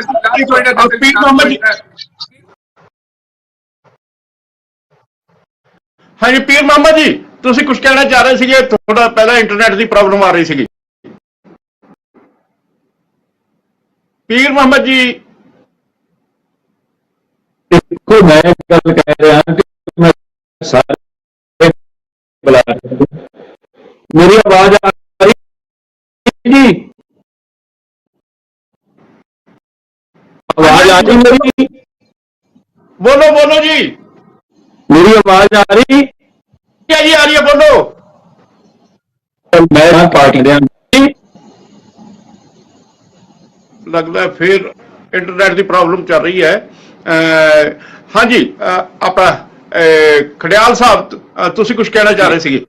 ਦਰਸ਼ਕ ਜੀ, ਮੈਂ ਇਹ ਗੱਲ ਕਹਿ ਰਿਹਾ ਸੀਗਾ ਕਿ ਹੁਣ ਤੁਸੀਂ ਉਦਾਹਰਨ ਲੈ ਲਓ ਦਿੱਲੀ ਆਰਡੀਨੈਂਸ ਦਾ। ਇੱਕ ਤਾਂ ਦੋ ਆਨਰੇਬਲ ਸੁਪਰੀਮ ਕੋਰਟ ਦੀਆਂ ਕਨਸਟੀਟਿਊਸ਼ਨ ਬੈਂਚ ਦੀਆਂ ਜਜਮੈਂਟਸ ਹੈ ਆਮ ਆਦਮੀ ਪਾਰਟੀ ਦੀ ਸਰਕਾਰ ਦੇ ਫੇਵਰ ਦੇ ਵਿੱਚ। ਦੋ ਜਜਮੈਂਟਸ, ਇੱਕ 2018 ਦੀ, ਇੱਕ 2023 ਦੀ, ਮਤਲਬ 5 ਜੱਜਾਂ ਨੇ ਫੈਸਲਾ ਸੁਣਾਇਆ। ਉਹਦੇ ਬਾਵਜੂਦ ਉਹਨੂੰ ਬਾਈਪਾਸ ਕਰਦੇ ਹੋਏ ਇਹ ਆਰਡੀਨੈਂਸ ਲੈ ਆਏ ਜੀ। ਇਹ ਸੁਪਰੀਮ ਕੋਰਟ ਦੀ ਵੀ ਉਲੰਘਣਾ ਕਰ ਰਹੇ ਹੈ, ਜਜਮੈਂਟ ਦੀ ਵੀ ਉਲੰਘਣਾ ਕਰ ਰਹੇ ਹੈ ਤੇ ਕਨਸਟੀਟਿਊਸ਼ਨ ਸਾਡੇ ਸੰਵਿਧਾਨ ਦੀ ਵੀ ਉਲੰਘਣਾ ਕਰ ਰਹੇ ਹੈ। ਮੈਂ ਇਹਨਾਂ ਨੂੰ ਇੱਕ ਗੱਲ ਪੁੱਛੂੰਗਾ ਵੀ ਜੇ ਤੁਸੀਂ ਰਿਵਿਊ ਪਟੀਸ਼ਨ ਪਾਈ ਸੀ ਸੁਪਰੀਮ ਕੋਰਟ ਦੇ ਵਿੱਚ, ਮੈਟਰ ਸਬ ਜੁਡਿਸ ਹੈ, ਕੋਰਟ ਦੇ ਵਿੱਚ ਹੈ, ਤੇ ਫਿਰ ਤੁਸੀਂ ਨਾਲ ਦੀ ਨਾਲ ਆਰਡੀਨੈਂਸ ਕਿਵੇਂ ਲੈ ਆਏ? ਕੀ ਇਹ ਪੋਸੀਬਲ ਹੈ? ਤੁਸੀਂ ਆਪ ਦੱਸੋ। ਦੂਜੀ ਗੱਲ, ਤੁਸੀਂ ਦੇਖੋ ਕਿ ਭਾਰਤੀ ਜਨਤਾ ਪਾਰਟੀ ਨੇ ਇੱਕ ਚੀਜ਼ ਦਾ ਜਵਾਬ ਨਹੀਂ ਦਿੱਤਾ। ਵੀ ਜੇ ਅਲਾਈਅੰਸ ਕਰਨਾ ਕਮਜ਼ੋਰੀ ਦੀ ਨਿਸ਼ਾਨੀ ਹੁੰਦੀ ਹੈ ਤਾਂ ਤੋੜੋ ਆਪਦੀ ਅਲਾਈਅੰਸਸ, ਕਿਉਂ ਨਹੀਂ ਤੋੜਦੇ? ਤੀਜਾ, ਤੁਸੀਂ ਇਹ ਦੇਖੋ ਕਿ ਮੈਨੂੰ ਇਹ ਸਮਝ ਨਹੀਂ ਆਉਂਦੀ, ਕਹਿ ਰਹੇ ਆ ਕਰਪਸ਼ਨ ਦੇ ਤੁਹਾਡੇ ਕੇਸ ਹੋਏ ਜੀ, ਕਰਪਸ਼ਨ ਦੇ ਆ ਹੋਇਆ ਜੀ। ਮੈਂ ਦੱਸਦਾ, ਹਜੇ ਤੱਕ ਇੱਕ ਵੀ ਕਾਂਗਰਸ ਲੀਡਰ ਨੂੰ ਕਨਵਿਕਸ਼ਨ ਨਹੀਂ ਹੋਈ, ਸਜ਼ਾ ਨਹੀਂ ਹੋਈ, ਪਰ ਬਹੁਤ ਸਾਰੇ ਕੇਸ ਜਿਹੜੇ ਹੈ ਉਹ ਕੁਆਸ਼ ਕਰਤੇ ਆਨਰੇਬਲ ਹਾਈ ਕੋਰਟ ਨੇ, ਜਿਹੜੇ ਆਪੋਜੀਸ਼ਨ ਪਾਰਟੀ ਦੇ ਲੀਡਰਾਂ ਤੇ ਹੋਏ ਆ, ਫॉर ਤੇਜਿੰਦਰ ਬੱਗਾ, ਚਾਹੇ ਕੁਮਾਰ ਵਿਸ਼ਵਾਸ, ਚਾਹੇ ਹੋਰ ਲੀਡਰਸ ਹੋਣ। ਮਸਲਾ ਇਹ ਹੈ ਦਰਸ਼ਕ ਜੀ ਕਿ ਜਿਹੜੇ ਵਿਚਾਰਕ ਮਤਭੇਦ ਹੈ ਉਹ ਰਹਿਣਗੇ, ਲੇਕਿਨ ਇੱਥੇ ਮਸਲਾ ਵੱਡੀ ਚੀਜ਼ ਦਾ ਹੈ। ਮਸਲਾ ਹੈ ਸਾਡੇ ਲੋਕਤੰਤਰ ਦਾ, ਮਸਲਾ ਹੈ ਸਾਡੇ freedom of speech and expression ਦਾ, ਮਸਲਾ ਹੈ ਸਾਡੇ ਹੱਕਾਂ ਦਾ, ਸਾਡੇ ਸੰਵਿਧਾਨ ਦਾ, ਜਿਹਨੂੰ ਭਾਰਤੀ ਜਨਤਾ ਪਾਰਟੀ ਸਾਈਡਲਾਈਨ ਕਰ ਰਹੀ ਹੈ, ਵਾਇਲੇਟ ਕਰ ਰਹੀ ਹੈ, ਉਲੰਘਣਾ ਕਰ ਰਹੀ ਹੈ। ਸੋ ਉਹਨੂੰ ਬਚਾਉਣ ਲਈ ਜਿਵੇਂ ਉਦੋਂ ਆਪਣਾ ਬੈਕ ਇਨ ਦ ਡੇ ਜਿਹੜੀਆਂ ਹੈਗੀਆਂ ਪਾਰਟੀਆਂ ਨੂੰ ਇਕੱਠਾ ਹੋਣਾ ਪਿਆ ਜਦੋਂ ਜਦੋਂ ਗਲਤ ਹੋਇਆ, ਉਵੇਂ ਐਤਕੀ ਪਾਰਟੀਆਂ ਨੂੰ ਇਕੱਠਾ ਹੋਣਾ ਪੈ ਰਿਹਾ, ਕਿਉਂਕਿ ਭਾਰਤੀ ਜਨਤਾ ਪਾਰਟੀ ਪੂਰੇ ਦੇਸ਼ ਦੇ ਨਾਲ ਗਲਤ ਕਰ ਰਹੀ ਹੈ, ਜ਼ਾਤੀ ਕਰ ਰਹੀ ਹੈ, ਪੋਲੀਟੀਕਲ ਪਾਰਟੀਆਂ ਦੇ ਨਾਲ ਜ਼ਾਤੀ ਕਰ ਰਹੀ ਹੈ। ਇਸ ਸਮੇਂ ਜਿਹੜਾ ਹੈਗਾ ਜਿਹੜੀਆਂ ਖਾਸ ਤੌਰ ਤੇ ਜਿਹੜੀਆਂ ਭਾਜਪਾ ਵਿਰੋਧੀ ਪਾਰਟੀਆਂ ਨੇ ਇਸ ਗੱਲ ਕਰਕੇ ਇਕੱਠੀਆਂ ਹੋ ਰਹੀਆਂ ਨੇ, ਉਹਨਾਂ ਦਾ ਕਹਿਣਾ ਹੈ ਕਿ ਲੋਕਤੰਤਰ ਨੂੰ ਖਤਰਾ ਹੈ, ਤੇ ਅਸੀਂ ਹੋਰ ਵੀ ਜਿਹੜੇ ਬੁਲਾਰੇ ਤੋਂ ਇਸ ਸੰਬੰਧ ਵਿੱਚ ਗੱਲਬਾਤ ਕਰਾਂਗੇ। ਹੁਣ ਇੱਕ ਬ੍ਰੇਕ ਦਾ ਸਮਾਂ ਹੋ ਰਿਹਾ, ਲੈਣੇ ਇੱਕ ਬ੍ਰੇਕ। ਚਰਚਾ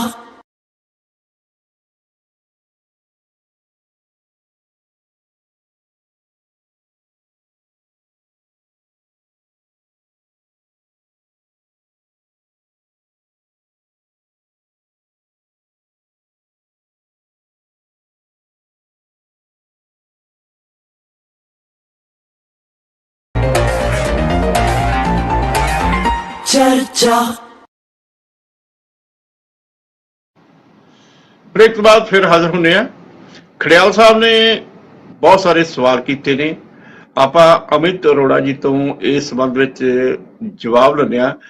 ਅਮਿਤ ਅਰੋੜਾ ਜੀ, ਤੁਸੀਂ ਖੜਿਆਲ ਸਾਹਿਬ ਦੇ ਜਿਹੜੇ ਸੁਣਿਆ ਜੋ ਵੀ ਉਹਨਾਂ ਨੇ ਕਿਹਾ, ਖਾਸ ਤੌਰ ਤੇ ਕੌਮੀ ਜਮਹੂਰੀ ਗੱਠਜੋੜ, ਖਾਸ ਤੌਰ ਤੇ ਭਾਰਤੀ ਜਨਤਾ ਪਾਰਟੀ ਉੱਤੇ ਬਹੁਤ ਸਾਰੇ ਇਲਜ਼ਾਮ ਵੀ ਲਾਏ ਨੇ, ਤੇ ਜੋ ਕੁਛ ਤੁਸੀਂ ਕਾਂਗਰਸ ਬਾਰੇ ਕਹਿ ਰਹੇ ਹੋ ਉਹੀ ਕੁਛ ਉਸੇ ਤਰ੍ਹਾਂ ਗੱਠਜੋੜ ਤੁਸੀਂ ਕਰਨ ਲੱਗੇ ਹੋ। 18 ਤਰੀਕ ਨੂੰ ਤੁਹਾਨੂੰ ਪਤਾ ਹੀ ਹੈ ਮੀਟਿੰਗ ਹੈ, ਤੇ ਦੂਜੇ ਪਾਸੇ ਤੁਸੀਂ ਜਿਹੜਾ ਅਕਾਲੀ ਦਲ ਹੈ ਉਸ ਦਾ ਸਾਥ ਛੱਡ ਦਿੱਤਾ ਤੇ ਉਹਨਾਂ ਨੂੰ ਸੱਦਿਆ ਤੱਕ ਨਹੀਂ ਹੈਗਾ।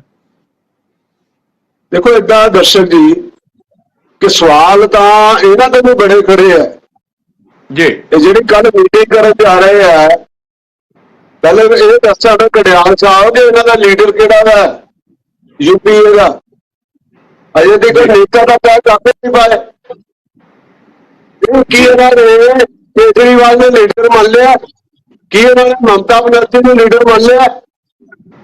ਤੁਸੀਂ ਦੇਖੋ ਜਿਹੜਾ ਇਹਨਾਂ ਨੇ ਸਮਰਥਨ ਦਿੱਤਾ ਵਾ ਕੇਜਰੀਵਾਲ ਨੂੰ, ਸਭ ਤੋਂ ਵੱਡਾ ਪ੍ਰਸ਼ਨ ਜਿਹੜਾ ਕਾਂਗਰਸ ਦੇ ਹੈ ਜੀ। ਉਹ ਪ੍ਰਸ਼ਨ ਕੀ ਹੈ ਕਿ ਕੇਜਰੀਵਾਲ ਨੇ ਦੁਨੀਆ ਦੀ ਸਭ ਤੋਂ ਭ੍ਰਸ਼ਟ ਪਾਰਟੀ ਕਾਂਗਰਸ ਨੂੰ ਕਿਹਾ ਸੀ। ਜੀ ਜੀ। ਇਹਦਾ ਮਤਲਬ ਭ੍ਰਸ਼ਟਾਚਾਰੀ ਇਕੱਠੇ ਹੋ ਗਏ। ਇਹ ਗੱਲ ਨਹੀਂ ਹੈ। ਕਾਂਗਰਸ ਦੇ ਦਿੱਲੀ ਦੇ ਜਿਹੜੇ ਲੀਡਰ ਹੈਗੇ ਆ ਉਹ ਮਨੀਸ਼ ਸਿਸੋਦੀਆ ਤੇ ਕੇਜਰੀਵਾਲ ਨੂੰ ਭ੍ਰਸ਼ਟ ਕਰ ਰਹੇ ਆ। ਇਹਦਾ ਮਤਲਬ ਭ੍ਰਸ਼ਟਾਚਾਰੀ ਚੋਰ ਚੋਰ ਮਸੇੜੇ ਭਾਈ ਇਕੱਠੇ ਹੋ ਗਏ। ਤੁਸੀਂ ਇਹਨਾਂ ਨੂੰ ਪੁੱਛੋ ਕਿ ਕੀ ਰਾਜਸਥਾਨ ਤੇ ਮੱਧ ਪ੍ਰਦੇਸ਼ ਦੇ ਵਿੱਚ ਆਮ ਆਦਮੀ ਪਾਰਟੀ ਚੁਣਾਵ ਨਹੀਂ ਲੜੂਗੀ? ਇਹ ਬੱਬੀ ਬਾਦਲ ਜੀ ਜਵਾਬ ਦੇ ਦੇਣ ਜੀ। ਔਰ ਕਾਂਗਰਸ ਵਾਲੇ ਖੜਿਆਲ ਸਾਹਿਬ ਦੱਸ ਦੇਣਗੇ ਕਿ ਪੰਜਾਬ ਤੇ ਦਿੱਲੀ ਦੇ ਵਿੱਚ ਚੁਣਾਵ ਨਹੀਂ ਲੜਨਗੇ, ਆਉਣਾ ਲੋਕ ਸਭਾ ਚੁਣਾਵ ਜੀ।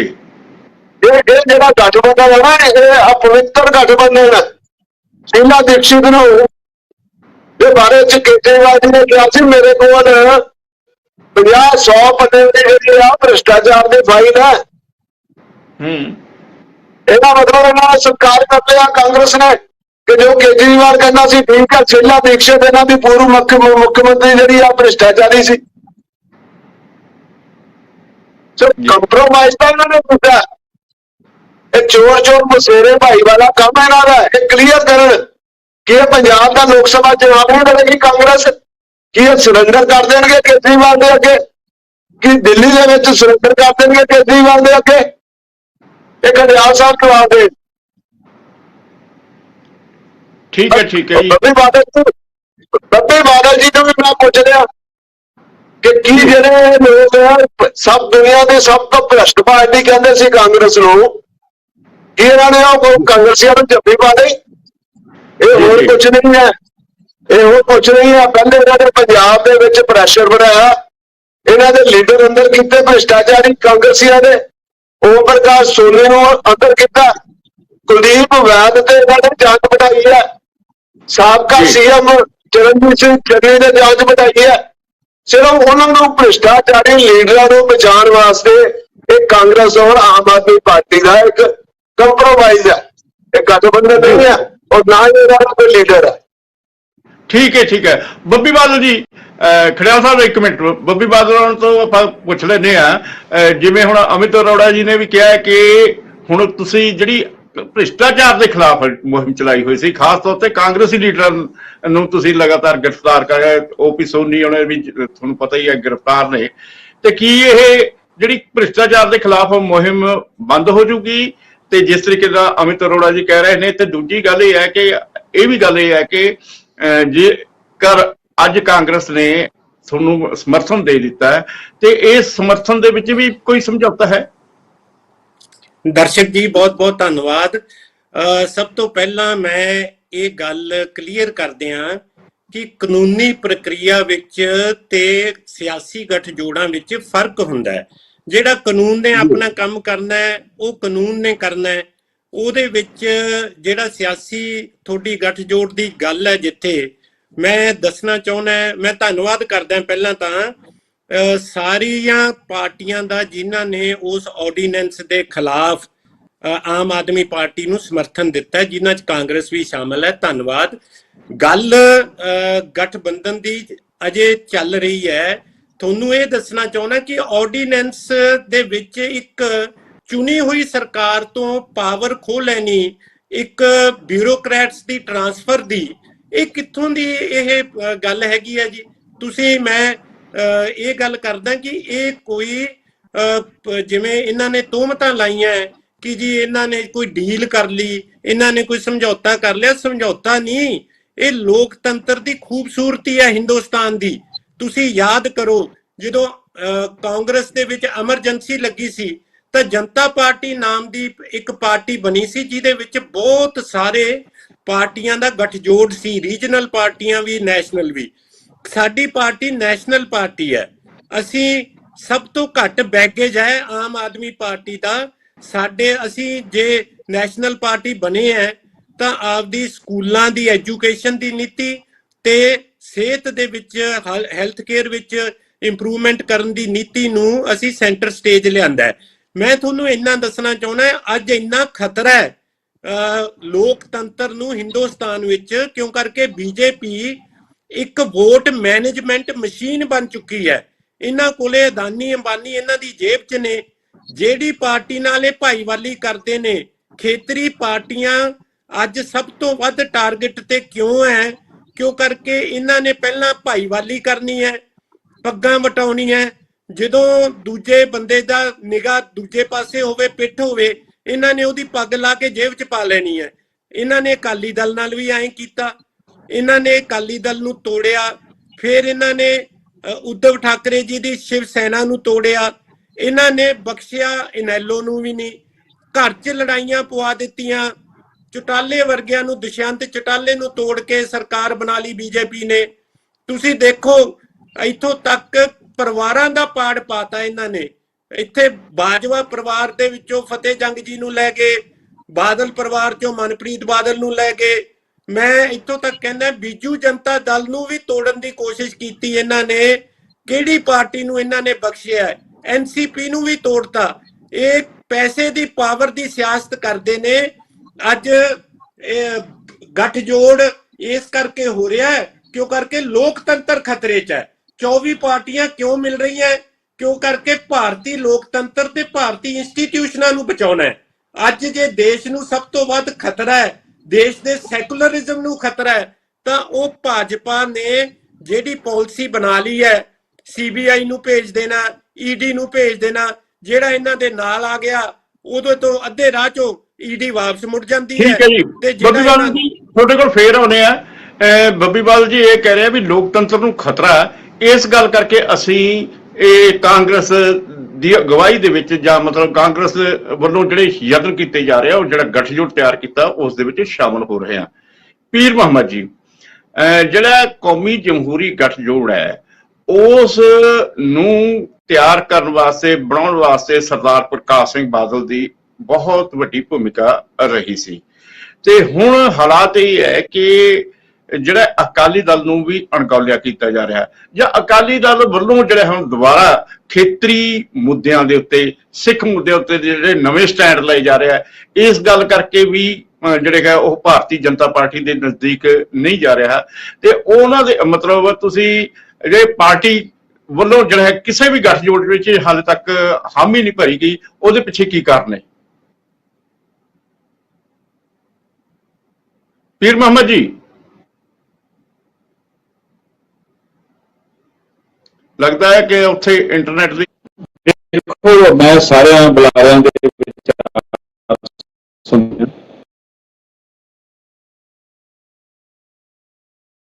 ਇੰਟਰਨੈਟ ਦੀ ਪ੍ਰੋਬਲਮ ਉੱਥੇ ਚੱਲ ਰਹੀ ਹੈ।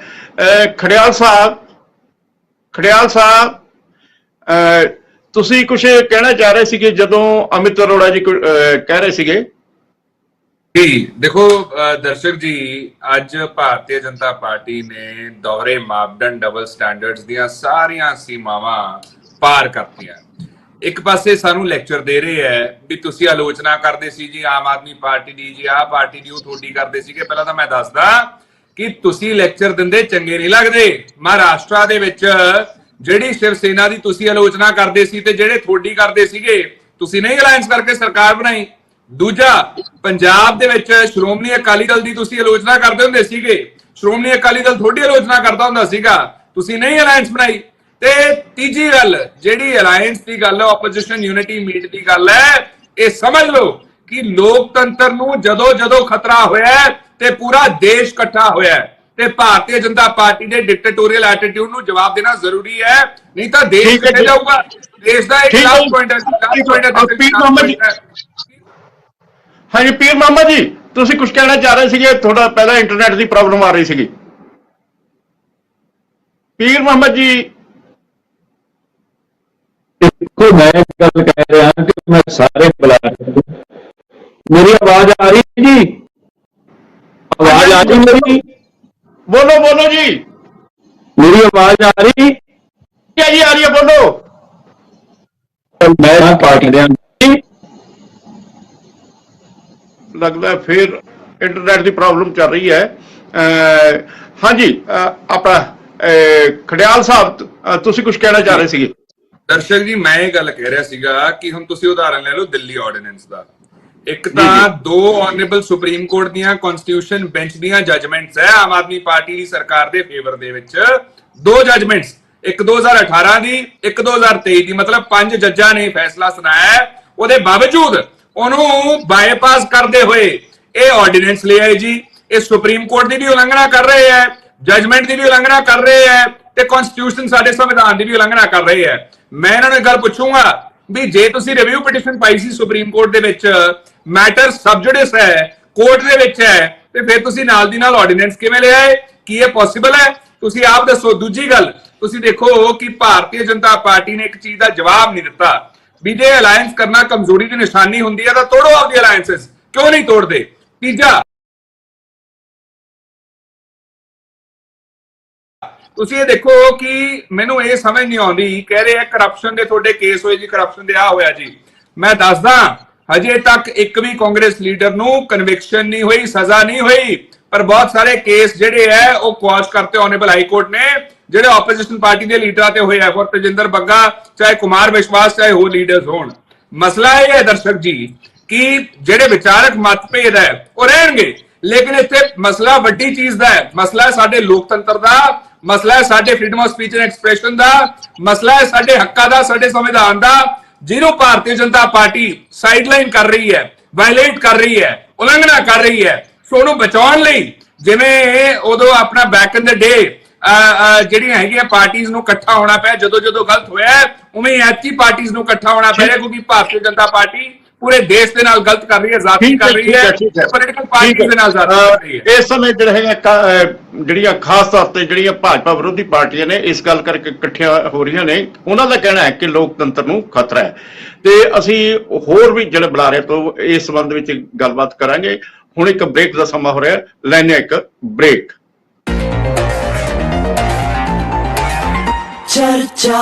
ਬ੍ਰੇਕ ਤੋਂ ਬਾਅਦ ਫਿਰ ਹਾਜ਼ਰ ਹੁੰਦੇ ਆ।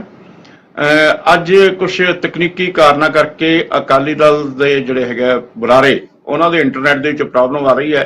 ਹੁਣ ਇੱਕ ਵਾਰੀ ਫੇਰ ਆਪਾਂ ਗੱਲਬਾਤ ਕਰ ਰਹੇ ਹਾਂ। ਪੀਰ ਮੁਹੰਮਦ ਜੀ, ਜਿਹੜਾ ਤੁਸੀਂ ਹੁਣ ਤੱਕ ਸਾਰੇ ਬੁਲਾਰਿਆਂ ਦੀ ਗੱਲਬਾਤ ਸੁਣੀ, ਬਰਾੜ ਸਾਹਿਬ ਦੀ ਗੱਲ ਸੁਣੀ, ਤੇ ਖਾਸ ਤੌਰ ਤੇ ਖੇਤੀਬਾੜੀਆਂ ਦੀ ਤਾਂ ਇਹਨਾਂ ਗੱਠਜੋੜ ਦੇ ਵਿੱਚ ਬੜੀ ਅਹਿਮ ਭੂਮਿਕਾ ਹੈ। ਇਸ ਸਮੇਂ ਅਕਾਲੀ ਦਲ ਪੂਰੀ ਤਰ੍ਹਾਂ ਅਲੱਗ ਥਲੱਗ ਪਿਆ ਹੋਇਆ, ਉਹ ਕਿਸੇ ਪਾਸੇ ਵੀ ਨਹੀਂ ਜਾ ਰਿਹਾ ਹੈਗਾ। ਦਰਸ਼ਕ ਜੀ, ਮੇਰੀ ਆਵਾਜ਼ ਆਉਂਦੀ? ਮੈਨੂੰ ਤਾਂ ਤੁਹਾਡੀ ਆ ਰਹੀ ਆਵਾਜ਼। ਆ ਰਹੀ ਹੈ, ਤੁਸੀਂ ਗੱਲ ਕਰੋ। ਹਾਂ, ਮੈਂ ਇਹ ਗੱਲ ਕਹਿ ਰਿਹਾ ਕਿ ਮੈਂ ਸਾਰੀਆਂ ਪਾਰਟੀਆਂ ਦੇ ਬੁਲਾਰਿਆਂ ਦੇ ਵਿਚਾਰ ਸੁਣੇ ਆ। ਨਿਰਪੱਖ ਜਿਹੜੇ ਆਪਣੇ ਬਰਾੜ ਸਾਹਿਬ ਜੋ ਆਪਣੇ ਵਿਚਾਰ ਉਹਨਾਂ ਨੇ ਦਿੱਤੇ ਉਹ ਵੀ ਸੁਣੇ ਆ। ਲੇਕਿਨ ਅਸਲ ਦੇ ਵਿੱਚ ਗੱਲ ਕੀ ਹੋਏ ਕਿ ਦੇਖੋ, ਕਾਂਗਰਸ ਦੀ, ਆਮ ਆਦਮੀ ਪਾਰਟੀ ਦੀ ਤੇ ਜਿਹੜੀਆਂ ਹੋਰ ਉਹਨਾਂ ਦੇ ਨਾਲ ਗੱਠਜੋੜ ਦੇ ਵਿੱਚ ਲੋਕ ਨੇ, ਉਹਨਾਂ ਦੀਆਂ ਮਜਬੂਰੀਆਂ ਨੇ। ਉਹ ਇੱਕ ਦੂਸਰੇ ਦੇ ਖਿਲਾਫ ਬਹੁਤ ਕੁਝ ਬੋਲੇ ਨੇ, ਇੱਕ ਦੂਜੇ ਨੂੰ ਭ੍ਰਿਸ਼ਟਾਚਾਰੀ ਕਿਹਾ। ਮੈਂ ਗੱਲਾਂ ਰਿਪੀਟ ਨਹੀਂ ਕਰਨੀਆਂ ਚਾਹੁੰਦਾ, ਲੇਕਿਨ ਜਿਹੜਾ ਸ਼੍ਰੋਮਣੀ ਅਕਾਲੀ ਦਲ ਹੈ, ਇੱਕੋ ਇੱਕ ਪੰਜਾਬ ਦੀ ਖੇਤਰੀ ਪਾਰਟੀ ਹੈ, ਉਸ ਨੇ ਜਿਹੜਾ ਵੀ ਕੋਈ ਫੈਸਲਾ ਲੈਣਾ ਹੈ ਤੇ ਉਹ ਫੈਸਲਾ ਜਿਹੜਾ ਪੰਜਾਬ ਦੇ ਹਿੱਤਾਂ ਵਾਸਤੇ ਤੇ ਨਾਲ ਪੰਥ ਦੇ ਹਿੱਤਾਂ ਨੂੰ ਮੁੱਖ ਰੱਖ ਕੇ ਲੈਣਾ। ਇਸ ਵੇਲੇ UCC ਜਿਹੜਾ ਯੂਨੀਫਾਰਮ ਸਿਵਲ ਕੋਡ ਹੈਗਾ, ਉਹਦੇ ਬਾਰੇ ਅਸੀਂ ਭਾਰਤੀ ਜਨਤਾ ਪਾਰਟੀ ਦੀ ਸਰਕਾਰ ਨੂੰ ਤੇ ਉਹਨਾਂ ਸਾਰਿਆਂ ਨੂੰ ਇਹ ਗੱਲ ਸਪਸ਼ਟ ਕੀਤੀ ਹੈ ਕਿ ਤੁਸੀਂ ਪਹਿਲਾਂ ਇਹਦੇ ਤੇ ਕਲੀਅਰ ਕਰੋ ਕਿ ਤੁਹਾਡੀ ਨੀਤੀ ਕੀ ਹੈ, ਘੱਟ ਗਿਣਤੀ ਕੌਮਾਂ ਪ੍ਰਤੀ ਤੁਹਾਡਾ ਨਜ਼ਰੀਆ ਕੀ ਹੈ। ਤਾਂ ਉਸ ਦੇ ਸੰਬੰਧ ਵਿੱਚ ਅਜੇ ਤੱਕ ਕੋਈ ਵੀ ਉਹਨਾਂ ਦਾ ਜਵਾਬ ਨਹੀਂਗਾ। ਦੂਸਰੀ ਗੱਲ ਇਹ ਕਿ ਸਾਡਾ ਗੱਠਜੋੜ ਹੈਗਾ ਬਹੁਜਨ ਸਮਾਜ ਪਾਰਟੀ ਨਾਲ, ਤੇ ਅਸੀਂ ਜਿਹੜਾ BJP ਦੇ ਨਾਲੋਂ ਜਿਹੜਾ ਆਪਣਾ ਨਾਤਾ ਤੋੜਿਆ ਸੀ, ਉਹ ਸਾਰੀ ਦੁਨੀਆ ਨੂੰ ਪਤਾ ਕਿਹੜੇ ਕਾਰਨਾਂ ਕਰਕੇ ਸੀ। ਉਦੋਂ ਕਿਸਾਨ ਸੰਘਰਸ਼ ਚੱਲ ਰਿਹਾ ਸੀ। ਕਿਸਾਨ ਸੰਘਰਸ਼ ਦੇ ਵਿੱਚ 3 ਕਾਲੇ ਕਾਨੂੰਨ ਲਿਆਂਦੇ, ਉਹਨਾਂ ਕਾਲੇ ਕਾਨੂੰਨਾਂ ਦਾ ਸ਼੍ਰੋਮਣੀ ਅਕਾਲੀ ਦਲ ਨੇ ਡਟ ਕੇ ਵਿਰੋਧ ਕੀਤਾ, ਵਜ਼ਾਰਤ ਦੇ ਵਿੱਚੋਂ ਵੀ ਬਾਹਰ ਆਏ। ਤੇ ਉਸ ਤੋਂ ਬਾਅਦ ਬਹੁਤ ਸਾਰੀਆਂ ਇਹੋ ਜਿਹੀਆਂ ਘਟਨਾਵਾਂ ਨੇ ਜਿਹੜੀਆਂ ਪਿਛਲੇ ਸਮੇਂ ਦੇ ਵਿੱਚ ਜੋ ਕਾਂਗਰਸ ਕਰਦੀ ਰਹੀ, ਉਸੇ ਨੀਤੀ ਦੇ ਉੱਤੇ, ਭਾਵੇਂ ਕਿ ਕੇਂਦਰ ਸਰਕਾਰ ਦੇ ਵਿੱਚ ਕੋਈ ਵੀ ਸਰਕਾਰ ਆਈ ਹੈ, ਕੱਲੀ ਭਾਰਤੀ ਜਨਤਾ ਪਾਰਟੀ ਨਹੀਂ, ਸਮੇਂ-ਸਮੇਂ ਦੇ ਵਿੱਚ ਜਿਹੜੀਆਂ ਸਰਕਾਰਾਂ ਆਈਆਂ ਜਿਨ੍ਹਾਂ ਨੂੰ ਅਸੀਂ ਆਪਣੇ ਮਿੱਤਰ ਕਹਿੰਦੇ ਰਹੇ ਹਾਂ, ਉਹਨਾਂ ਦੀ ਵੀ ਮਜਬੂਰੀ ਰਹੀ ਕਿ ਉਹ ਪੰਜਾਬ ਦਾ ਮਸਲਾ ਹੱਲ ਨਹੀਂ ਕਰ ਸਕੇ। ਭਾਵੇਂ ਕਿ ਆਪਣੇ ਪੱਧਰ ਤੇ ਇੰਦਰ ਕੁਮਾਰ ਗੁਜਰਾਲ ਜੀ ਨੇ ਕੋਸ਼ਿਸ਼ ਕੀਤੀ, ਚੰਦਰ ਸ਼ੇਖਰ ਜੀ ਨੇ ਕੋਸ਼ਿਸ਼ ਕੀਤੀ, VP ਸਿੰਘ ਨੇ ਕੋਸ਼ਿਸ਼ ਕੀਤੀ ਔਰ ਦੇਵਗੌੜਾ ਜੀ ਨੇ ਕੋਸ਼ਿਸ਼ ਕੀਤੀ, ਪਰ ਕਿਤੇ ਨਾ ਕਿਤੇ ਉਹਨਾਂ ਦੀ ਮਜਬੂਰੀ ਸੀ ਕਿ ਪਿੱਛੇ ਕਾਂਗਰਸ ਹੁੰਦੀ ਸੀ। ਤੇ ਅੱਜ ਦੇਖੋ ਕਿ BJP ਦੀ ਜਿਹੜੀ ਸਰਕਾਰ ਹੈ, ਉਸ ਦੇ ਉੱਪਰ ਜਿਹੜਾ ਸਭ ਤੋਂ ਵੱਡਾ ਦੋਸ਼ ਜਿਹੜਾ ਲੱਗ ਰਿਹਾ ਉਹ ਹੈ ਘੱਟ ਗਿਣਤੀ ਕੌਮਾਂ ਦੇ ਨਾਲ ਧੱਕੇ ਦਾ। ਜਦੋਂ ਤੱਕ ਉਹਦੀ ਨੀਤੀ ਕੋਈ ਸਪਸ਼ਟ ਨਹੀਂ ਹੁੰਦੀ, ਉਨੀ ਦੇਰ ਤੱਕ ਸ਼੍ਰੋਮਣੀ ਅਕਾਲੀ ਦਲ ਸੁਪਨੇ ਵਿੱਚ ਵੀ ਨਹੀਂ ਸੋਚ ਸਕਦਾ। ਭਾਵੇਂ ਕਿ ਦੇਖੋ ਜਿਹੜਾ ਗੱਠਜੋੜ ਹੁੰਦੇ ਨੇ, ਕਿ ਜੇ ਤੁਸੀਂ ਇੱਥੋਂ ਅੰਦਾਜ਼ਾ ਲਾ ਸਕਦੇ ਹੋ ਜੇ ਕਾਂਗਰਸ ਤੇ ਆਮ ਆਦਮੀ ਪਾਰਟੀ ਇਕੱਠੇ ਹੋ ਸਕਦੇ ਆ ਤੇ ਰਾਜਨੀਤੀ ਦੇ ਵਿੱਚ ਕੁਝ ਵੀ ਕਹਿਣਾ ਜਿਹੜਾ ਉਹ ਸੰਭਵ ਹੈ। ਲੇਕਿਨ ਸ਼੍ਰੋਮਣੀ ਅਕਾਲੀ ਦਲ ਗੈਰ ਸਿਧਾਂਤਕ ਗੱਠਜੋੜ ਦੇ ਹੱਕ ਵਿੱਚ ਨਹੀਂਗਾ। ਸ਼੍ਰੋਮਣੀ ਅਕਾਲੀ ਦਲ ਦੀ ਲੀਡਰਸ਼ਿਪ ਇਹ ਮਹਿਸੂਸ ਕਰਦੀ ਹੈ ਕਿ ਜੋ ਪਿਛਲੇ ਸਮੇਂ ਦੇ ਵਿੱਚ ਕੁਝ ਇਸ ਤਰ੍ਹਾਂ ਦਾ ਵਾਪਰਿਆ ਹੈ, ਜਿਸ ਦਾ ਅਸੀਂ ਇਹ ਗੱਲ ਕਹਿੰਦੇ ਕਿ ਸਾਡੇ ਨਾਲ ਧੋਖਾ ਹੋਇਆ। ਮੈਂ ਇੱਕ ਗੱਲ ਨਾਲ ਸਹਿਮਤ ਹਾਂ ਕਿ ਆਪਣੇ ਜਿਹੜਾ ਅੱਜ ਸਮਾਂ ਹੈ, ਇਸ ਦੇ ਵਿੱਚ ਆਪਸੀ ਤਾਲਮੇਲ ਤੋਂ ਬਗੈਰ ਕੁਝ ਵੀ ਨਹੀਂ ਹੋ ਸਕਦਾ। ਤੇ ਵਿਚਾਰਧਾਰਕ ਸਾਂਝ ਵਾਲੀਆਂ ਪਾਰਟੀਆਂ ਹਮੇਸ਼ਾ ਇਕੱਠੀਆਂ ਹੋ ਕੇ ਇਲੈਕਸ਼ਨ ਲੜਦੀਆਂ ਨੇ, ਪਰ ਇਲੈਕਸ਼ਨ ਦੇ ਗੱਠਜੋੜ ਦੇ ਵਿੱਚ ਇੱਕ ਜਿਹੜੀ ਤੁਸੀਂ ਆਪਣੀ ਨੀਤੀ ਬਣਾਓ ਕਿ ਕਿਸੇ ਵੀ ਤਰੀਕੇ ਦੇ ਨਾਲ ਪਾਰਟੀਆਂ ਨੂੰ ਆਪਣੇ ਵਿੱਚ ਹੀ ਸਮਾ ਲਓ, ਜਾਂ ਉਹਨਾਂ ਨੂੰ ਤੋੜ ਦਿਓ, ਜਾਂ ਉਹਨਾਂ ਦੇ ਲੀਡਰਸ਼ਿਪ ਨੂੰ ਖਰੀਦ ਲਓ। ਜਿਹੜੇ ਇਸ ਤਰੀਕੇ ਦੇ ਨਾਲ ਪਿਛਲੇ ਸਮੇਂ ਦੇ ਵਿੱਚ ਹੋਇਆ ਕਿ ਕੈਪਟਨ ਅਮਰਿੰਦਰ ਸਿੰਘ ਦੀ ਅਗਵਾਈ ਦੇ ਵਿੱਚ ਪੂਰੀ ਦੀ ਪੂਰੀ ਕਾਂਗਰਸ ਜਿਹੜੀ ਜਾ ਕੇ BJP ਦੇ ਵਿੱਚ ਬੈਠ ਗਈ, ਤੇ BJP ਦੀ ਲੀਡਰਸ਼ਿਪ ਜਿਹੜੀ ਪੰਜਾਬ ਦੇ ਵਿੱਚ ਸੀ ਉਹਨੂੰ ਬਿਲਕੁਲ ਦਰਕਨਾਰ ਕਰਕੇ ਉਹਨਾਂ ਨੇ ਜਾਖੜ ਸਾਹਿਬ ਤੋਂ ਲੈ ਕੇ ਜਿੰਨੇ ਵੀ ਉਹਨਾਂ ਦੇ ਲੀਡਰ ਸੀ ਉਹਨਾਂ ਨੂੰ ਸਾਰਿਆਂ ਨੂੰ ਕਮਾਂਡ ਦੇ ਦਿੱਤੀ। ਤਾਂ ਤੁਸੀਂ ਇੱਥੋਂ ਅੰਦਾਜ਼ਾ ਲਾ ਸਕਦੇ ਹੋ ਕਿ ਕਿੰਨੀ ਭੁੱਖ ਜਿਹੜੀ ਹੈ ਉਹ ਇਸ ਵਕਤ ਸਿਆਸਤ ਦੀ ਭੁੱਖ ਜਿਹੜੀ ਹੈ, ਰਾਜਨੀਤੀ ਦੀ ਭੁੱਖ ਹੈ, ਜਿਹੜੀ ਸੱਤਾ ਦੀ ਭੁੱਖ ਹੈ, ਉਹ ਕਿੰਨੀ ਅੱਗੇ ਜਾ ਚੁੱਕੀ ਹੈ। ਸੋ ਮੈਂ ਇਹ ਗੱਲ ਕਹਾਂਗਾ ਕਿ ਸ਼੍ਰੋਮਣੀ ਅਕਾਲੀ ਦਲ ਦੇ ਸਾਹਮਣੇ ਜਿਹੜਾ ਸਭ ਤੋਂ ਵੱਡਾ ਸਵਾਲ ਹੈ ਕਿ ਸਾਡੇ ਰਾਜ ਦੇ ਨਾਲ ਜਿਹੜੇ ਧੱਕੇ ਹੋ ਰਹੇ ਨੇ, ਅੱਜ ਹੜ੍ਹ ਦੇ ਦੌਰ ਦੇ ਵਿੱਚ ਤੁਸੀਂ ਦੇਖ ਰਹੇ ਹੋ ਕਿ ਰਾਜਸਥਾਨ, ਹਰਿਆਣਾ, ਦਿੱਲੀ ਜਿਹੜਾ ਸਾਡਾ ਪਾਣੀ ਲੁੱਟ ਰਿਹਾ ਸੀ ਜਦੋਂ ਸਾਨੂੰ ਲੋੜ ਹੁੰਦੀ ਸੀ, ਅੱਜ ਉਹਨਾਂ ਵੱਲੋਂ ਬਿਲਕੁਲ ਚੁੱਪੀ ਧਾਰੀ ਹੋਈ ਹੈ। ਠੀਕ ਹੈ ਜੀ। ਪੀਰ ਮੁਹੰਮਦ ਜੀ ਤੁਹਾਡੇ ਕੋਲ ਫੇਰ ਆਉਂਦੇ ਆ। ਅਮਿਤ ਅਰੋੜਾ ਜੀ, ਤੁਸੀਂ ਪੀਰ ਮੁਹੰਮਦ ਜੀ ਦੀ ਗੱਲਬਾਤ ਸੁਣੀ ਹੈ, ਖਾਸ ਤੌਰ ਸ਼੍ਰੋਮਣੀ ਅਕਾਲੀ ਤੇ ਦਲ ਮੀਟਿੰਗ ਅਟੈਂਡ ਕਰੂ, ਇਹ ਚੀਜ਼ ਦੇ ਸਵਾਲ ਪੁੱਛ ਲਿਓ ਸ਼੍ਰੋਮਣੀ ਅਕਾਲੀ ਦਲ ਨੂੰ ਕਿ ਇਹ ਮੀਟਿੰਗ ਅਟੈਂਡ ਕਰਨਗੇ ਭਾਰਤੀ ਜਨਤਾ ਪਾਰਟੀ ਦੀ, ਕੀ ਬਣਾਉਣਗੇ ਨਹੀਂ ਬਣਾਉਣਗੇ। ਔਰ ਅਮਿਤ ਅਰੋੜਾ ਜੀ, ਤੁਸੀਂ ਪੀਰ ਮੁਹੰਮਦ ਜੀ ਦੀ ਗੱਲ ਸੁਣੀ ਹੈ, ਖਾਸ ਤੌਰ ਤੇ ਜਦੋਂ ਕਿ ਅਕਾਲੀ ਦਲ ਫਿਰ ਵੀ ਇੱਕ ਪਾਵਰਫੁਲ ਪਾਰਟੀ ਰਹੀ ਹੈ ਇੱਕ ਸਮੇਂ ਦੇ ਵਿੱਚ, ਹੁਣ ਵੀ ਉਹ ਯਤਨ ਕਰ ਰਹੀ ਹੈ, ਪਰ ਤੁਸੀਂ ਸੰਯੁਕਤ ਅਕਾਲੀ ਦਲ ਦੀ ਚੋਣ ਕੀਤੀ ਹੈ, ਜਿਹੜਾ ਕਾਮੀ ਜਮਹੂਰੀ ਗੱਠਜੋੜ ਦੀ ਜਿਹੜੀ ਮੀਟਿੰਗ ਹੋ ਰਹੀ ਹੈ, ਉਹਦੇ ਪਿੱਛੇ ਕਾਰਨ ਕੀ ਹੋ ਸਕਦੇ ਆ? ਕਿਉਂਕਿ ਦੇਖੋ ਗੱਲ ਇਹ ਹੈ ਦਰਸ਼ਕ ਜੀ ਕਿ UCC ਦਾ ਇੱਕ ਬਹਾਨਾ ਹੋਣਾ। ਤੁਸੀਂ ਮੈਨੂੰ ਦੱਸੋ ਕਿ ਹਮੇਸ਼ਾ ਭਾਰਤੀ ਜਨਤਾ ਪਾਰਟੀ ਨੇ ਘੱਟ ਗਿਣਤੀਆਂ ਦੀ ਜਿਹੜੀ ਹੈ ਉਹ ਆਨਰ ਕੀਤਾ, ਸਤਿਕਾਰ ਕੀਤਾ। ਜਿਹੜਾ UCC ਹੈ ਉਹ ਵੂਮਨ ਐਮਪਾਵਰਮੈਂਟ ਹੈ ਜੀ। ਬਹੁ ਵਿਵਾਹ ਜਿਹੜਾ ਹੈ, ਬਹੁ ਵਿਵਾਹ ਪ੍ਰਥਾ ਨੂੰ ਬੰਦ ਕਰਨਾ, ਇਹ ਮੁਸਲਿਮ ਦੇ ਵਿੱਚ ਵੂਮਨ ਐਮਪਾਵਰਮੈਂਟ ਦਾ ਸੰਕੇਤ ਹੈ। ਹੁਣ ਇਹਨਾਂ ਨੂੰ ਕੀ ਫਰਕ ਹੈ? ਅੱਜ ਪੰਜਾਬ ਦੇ ਵਿੱਚ ਸਿੱਖ ਸਮਾਜ ਨੂੰ ਕੀ ਫਰਕ ਹੈ? ਕਿਉਂਕਿ ਬਹੁ ਵਿਵਾਹ ਦਾ ਇਹਨਾਂ ਦੇ ਵਿੱਚ ਪ੍ਰਥਾ ਹੀ ਨਹੀਂ ਹੈਗੀ, ਇਹਨਾਂ ਨੂੰ ਇਫੈਕਟ ਹੀ ਨਹੀਂ ਕਰਦਾ UCC। ਜੋ ਗੱਲ ਇਹ ਕਿ ਉਹ ਆਟਾ ਗੁੰਨਦੀ ਹਿਲਦੀ ਕਿਉਂ, ਇਹਨਾਂ ਦਾ ਤਾਂ ਇਹ ਹਾਲ ਹੈ। ਹੁਣ ਪੰਜਾਬ ਦੇ ਵਿੱਚ ਸਭ ਤੋਂ ਵੱਡੇ, ਬੱਬੀ ਬਾਦਲ ਜੀ ਨੇ ਅੰਬਾਨੀ ਅਡਾਨੀ ਦੀ ਗੱਲ ਕੀਤੀ, ਪੰਜਾਬ ਦੇ ਵਿੱਚ ਸਭ ਤੋਂ ਵੱਡੇ ਜਿਹੜੇ ਆ ਅੰਬਾਨੀ ਅਡਾਨੀ ਆ ਉਹ ਦੋ ਹੈ, ਇੱਕ ਸੁਖਬੀਰ ਬਾਦਲ ਤੇ ਇੱਕ ਅਸ਼ੋਕ ਮਿੱਤਲ ਲਵਲੀ ਯੂਨੀਵਰਸਿਟੀ। ਉਹ Lovely university Aam Aadmi party ਦੇ ਕੋਲ ਹੈ ਤੇ ਸੁਖਬੀਰ ਬਾਦਲ ਜਿਹੜਾ ਵਾ ਅਕਾਲੀ ਦਲ ਦੇ ਕੋਲ ਹੈ। ਇਸ ਪੰਜਾਬ ਦੇ ਸਭ ਤੋਂ ਵੱਡੇ ਅੰਬਾਨੀ ਅਡਾਨੀ ਆ, ਜਿਨ੍ਹਾਂ ਦੀਆਂ 300 ਤੋਂ 1200 ਬੱਸਾਂ ਬਣ ਗਈਆਂ, ਲਗਜ਼ਰੀ ਬੱਸਾਂ, ਔਰ ਇੱਕ ਲਗਜ਼ਰੀ ਹੋਟਲ ਤੋਂ 3 ਲਗਜ਼ਰੀ ਹੋਟਲ ਬਣ ਗਿਆ। ਇਸੇ ਤਰੀਕੇ ਦੇ ਨਾਲ ਲਵਲੀ ਯੂਨੀਵਰਸਿਟੀ ਦਾ ਅਸ਼ੋਕ ਮਿੱਤਲ ਉਹ ਆਮ ਆਦਮੀ ਪਾਰਟੀ ਦੇ ਕੋਲ ਆ, ਉਹ ਵੀ ਪੰਜਾਬ ਦਾ ਸਭ ਤੋਂ ਵੱਡਾ ਅਡਾਨੀ, ਜਿਹਦੇ ਕੋਲ ਸੈਂਕੜੋਂ ਏਕੜ ਜਿਹੜੀ ਹੈ ਉਹ ਲੈਂਡ ਜਿਹੜੀ ਹੈ ਉਹ ਪੰਜਾਬ ਦੇ ਵਿੱਚ ਹੈ, ਔਰ ਸਭ ਤੋਂ ਵੱਡਾ ਜਿਹੜਾ ਧਨ ਦੌਲਤ ਤਿਜੋਰੀਆਂ ਜਿਹੜੀਆਂ ਨੇ ਉਹਦਾ ਉਹ ਮਾਲਕ ਹੈ। ਹੁਣ ਜਿੱਥੋਂ ਤੱਕ ਖੜਿਆਲ ਸਾਹਿਬ ਦੀ ਗੱਲ ਹੈ, ਇਹ ਸਾਨੂੰ ਲੋਕਤੰਤਰ ਦੀਆਂ ਗੱਲਾਂ ਕਰਦੇ ਆ ਕਿ ਲੋਕਤੰਤਰ ਨੂੰ ਖਤਰਾ। ਉਹ ਭਾਈ 1975 ਦੇ ਵਿੱਚ ਐਮਰਜੈਂਸੀ ਲੱਗੀ, ਸਾਰੀ ਦੁਨੀਆ ਨੂੰ ਪਤਾ ਕਿ ਲੋਕਤੰਤਰ ਦਾ ਘਾਣ ਕਿਹਨੇ ਕੀਤਾ। 96 ਵਾਰ ਕਾਂਗਰਸ ਦੇ 70 ਸਾਲਾਂ ਦੇ ਵਿੱਚ 96 ਵਾਰੀ 300 ਧਾਰਾ 56 ਲਾ ਕੇ, ਧਾਰਾ 356 ਲਾ ਕੇ ਸਟੇਟ ਰਾਜ ਸਰਕਾਰਾਂ ਤੋੜੀਆਂ ਗਈਆਂ। ਲੋਕਤੰਤਰ ਦਾ ਘਾਣ ਕਿਹਨੇ ਕੀਤਾ? ਸਭ ਤੋਂ ਵੱਧ ਕਾਂਗਰਸ ਨੇ ਕੀਤਾ। ਰਾਜੀਵ ਗਾਂਧੀ ਸੀ ਜਿਹਨੇ ਕਿਹਾ ਸੀ ਕਿ ਬੜਾ ਪੇੜ ਗਿਰਤਾ ਹੈ ਤਾਂ ਧਰਤੀ ਹਿਲਤੀ ਹੈ। ਸਭ ਤੋਂ ਵੱਡਾ ਲੋਕਤੰਤਰ ਦਾ ਘਾਣ ਕੀਤਾ ਸੱਜਣ ਕੁਮਾਰ ਨੇ। ਲੋਕਤੰਤਰ ਦਾ ਘਾਣ ਕੀਤਾ ਜਗਦੀਸ਼ ਟਾਈਟਲਰ ਦੇ, ਜਿਨ੍ਹਾਂ ਨੇ ਸਿੱਖਾਂ ਦੇ ਗਲੇ ਦੇ ਵਿੱਚ ਤਾਰ ਪਾ ਕੇ ਜਲਾਇਆ। ਇਹ ਸਾਨੂੰ ਲੋਕਤੰਤਰ ਦੀਆਂ ਗੱਲਾਂ ਦੱਸਦੇ ਸੀ, ਤੁਹਾਡੇ ਕੋਲ ਸਿੱਖਣਾ ਲੋਕਤੰਤਰ ਦਾ ਖਤਰਾ ਕਿਹੜਾ।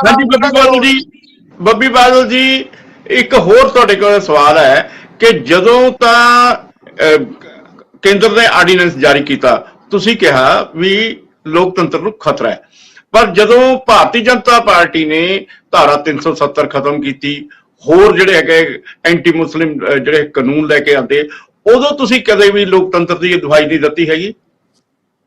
ਦੇਖੋ ਦਰਸ਼ਕ ਜੀ, ਮੈਂ ਇੱਕ ਗੱਲ ਸਾਫ਼ ਕਰਦੇ ਹਾਂ, ਅਸੀਂ ਆਪਣਾ ਸਟੈਂਡ ਕਲੀਅਰ ਕੀਤਾ ਹੈ। ਅਸੀਂ ਦੇਸ਼ ਭਗਤ ਪਾਰਟੀ ਹੈ, ਅਸੀਂ ਦੇਸ਼ ਦੇ ਹਿੱਤ ਵਿੱਚ ਫੈਸਲੇ ਲੈਣੇ ਆ।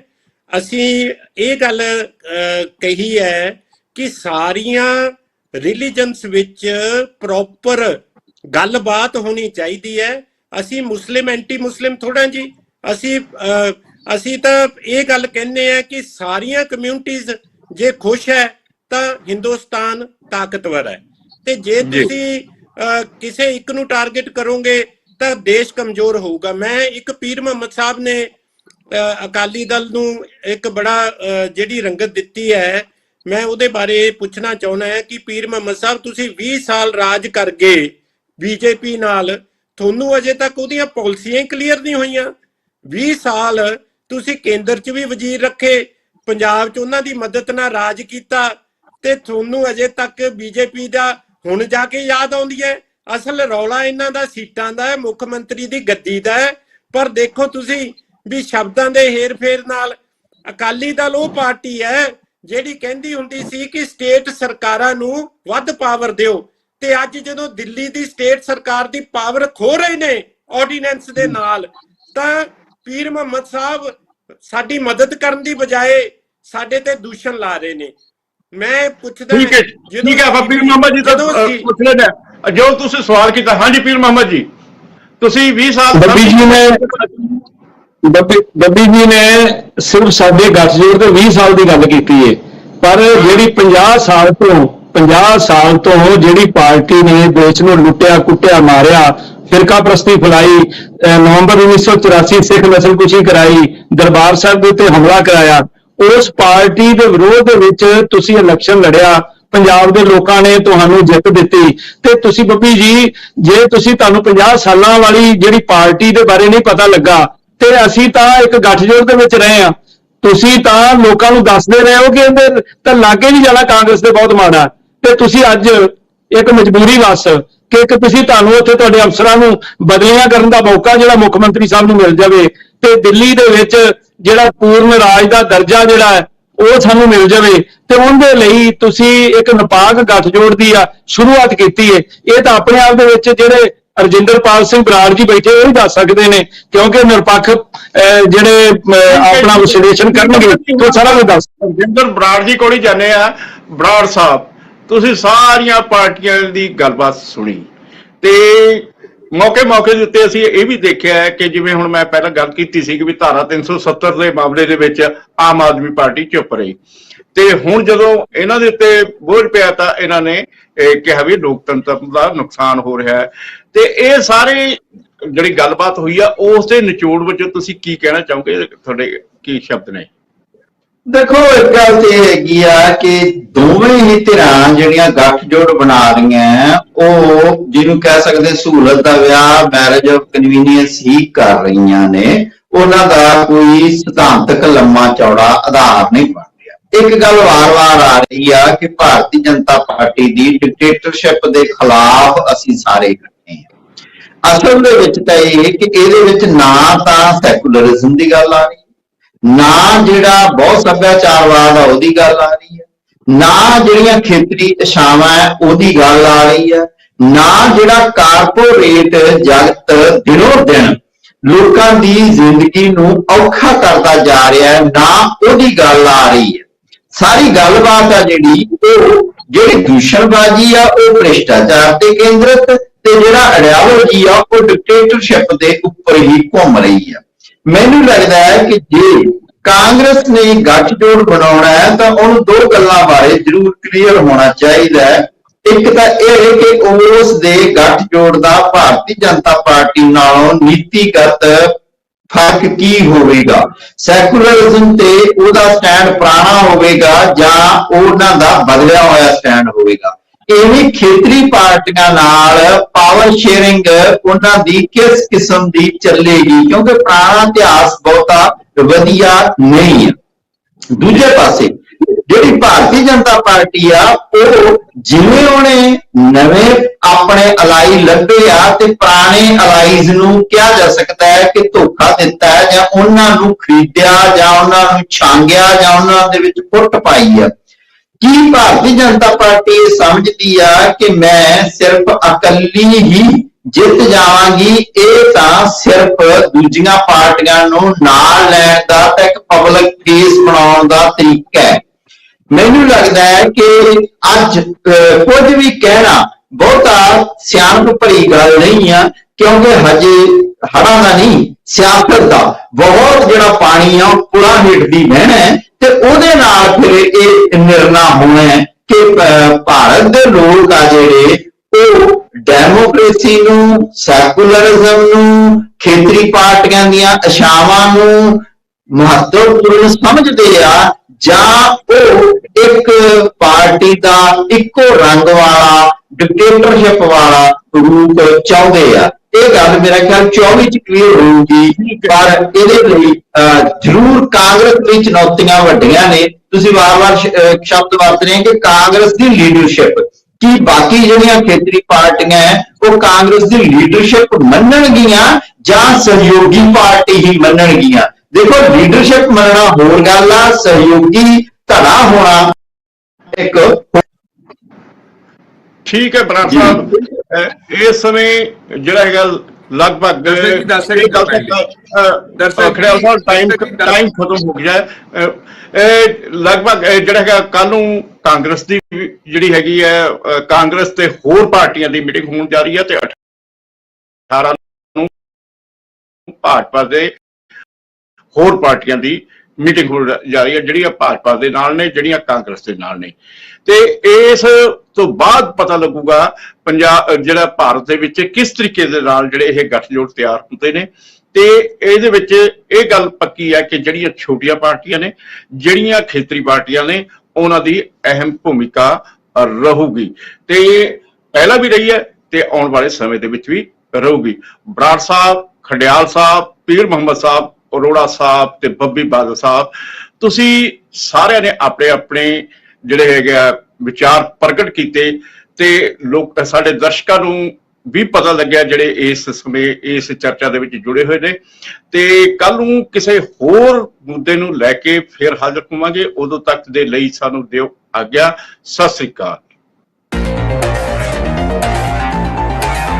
ਚਰਚਾ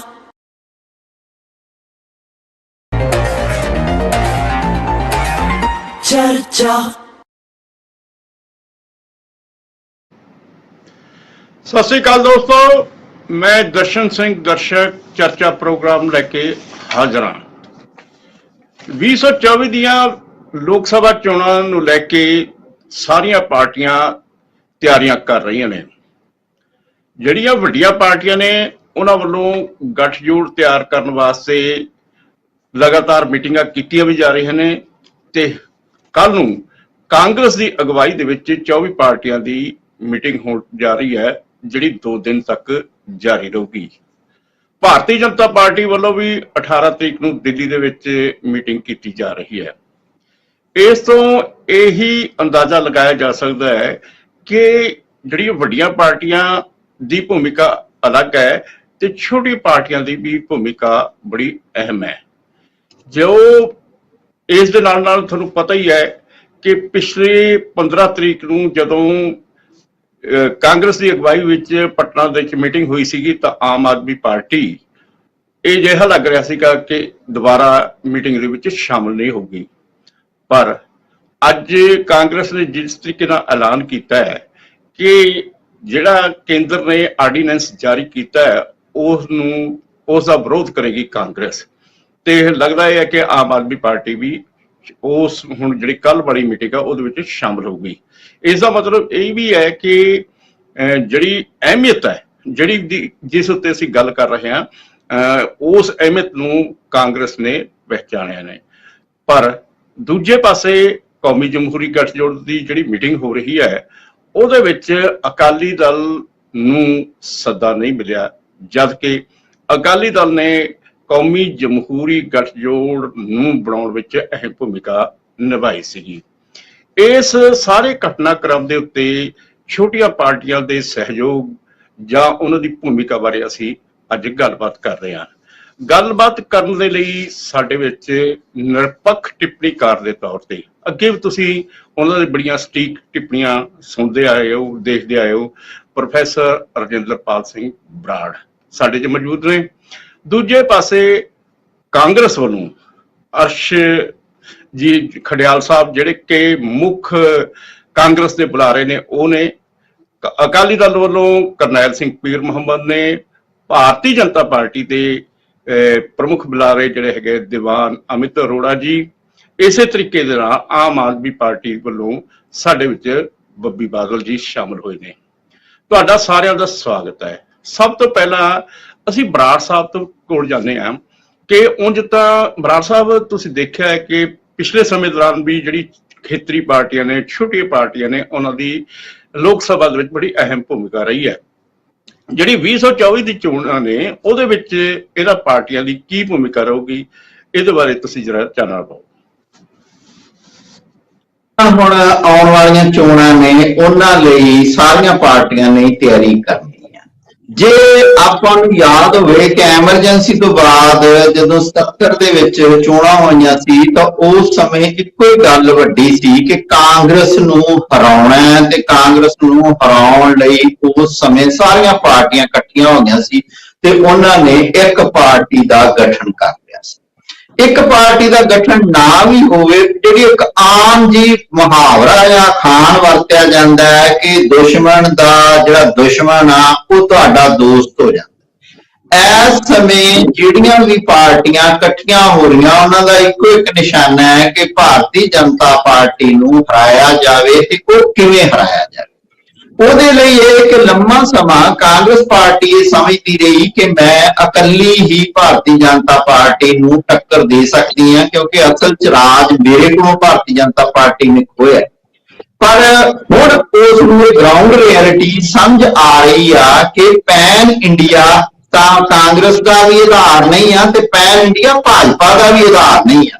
ਪਰ ਇਸ ਦੇ ਬਾਵਜੂਦ ਭਾਜਪਾ ਕੋਲ ਜਿੱਤਣ ਯੋਗੀਆਂ ਸੀਟਾਂ ਹੈਗੀਆਂ ਤੇ ਇਸ ਵੇਲੇ ਵੀ ਉਹ ਸ਼ਕਤੀਸ਼ਾਲੀ ਧਿਰ, ਤਾਂ ਉਹਦੇ ਵਿਰੁੱਧ ਲੜਨ ਲਈ ਇਹ ਜ਼ਰੂਰੀ ਸੀ ਕਿ ਇੱਕ ਮੋਰਚਾ ਬਣਾਇਆ ਜਾਵੇ, ਇੱਕ ਸਾਂਝਾ ਫਰੰਟ ਬਣਾਇਆ ਜਾਵੇ। ਭਾਵੇਂ ਇਹ ਸਾਂਝੇ ਫਰੰਟ ਪਹਿਲਾਂ ਵੀ ਬਣਦੇ ਰਹੇ, ਪਰ ਉਹਦੇ ਵਿੱਚ ਜਿਹੜੀ ਮੁੱਖ ਭੂਮਿਕਾ ਹੈਗੀ ਆ ਉਹ ਕਿਹਾ ਜਾ ਸਕਦਾ ਕਿ ਪਹਿਲਾਂ ਭਾਰਤੀ ਜਨਤਾ ਪਾਰਟੀ ਦੀ ਤੇ ਹੁਣ ਕਾਂਗਰਸ ਦੀ ਹੀ ਬਣਦੀ ਸੀ। ਹੁਣ ਹਾਲਤ ਇਹ ਆ ਕਿ ਜਿਹੜੀਆਂ ਖੇਤਰੀ ਪਾਰਟੀਆਂ ਉਹਨਾਂ ਦਾ ਮਹੱਤਵ ਬਹੁਤ ਜ਼ਿਆਦਾ ਵੱਧ ਗਿਆ ਹੈਗਾ ਕਿ ਖੇਤਰੀ ਪਾਰਟੀਆਂ, ਕਿਉਂਕਿ ਵੱਖ-ਵੱਖ ਇਲਾਕਿਆਂ ਦੇ ਵਿੱਚ ਖੇਤਰੀ ਪਾਰਟੀਆਂ ਦਾ ਜ਼ੋਰ ਆ।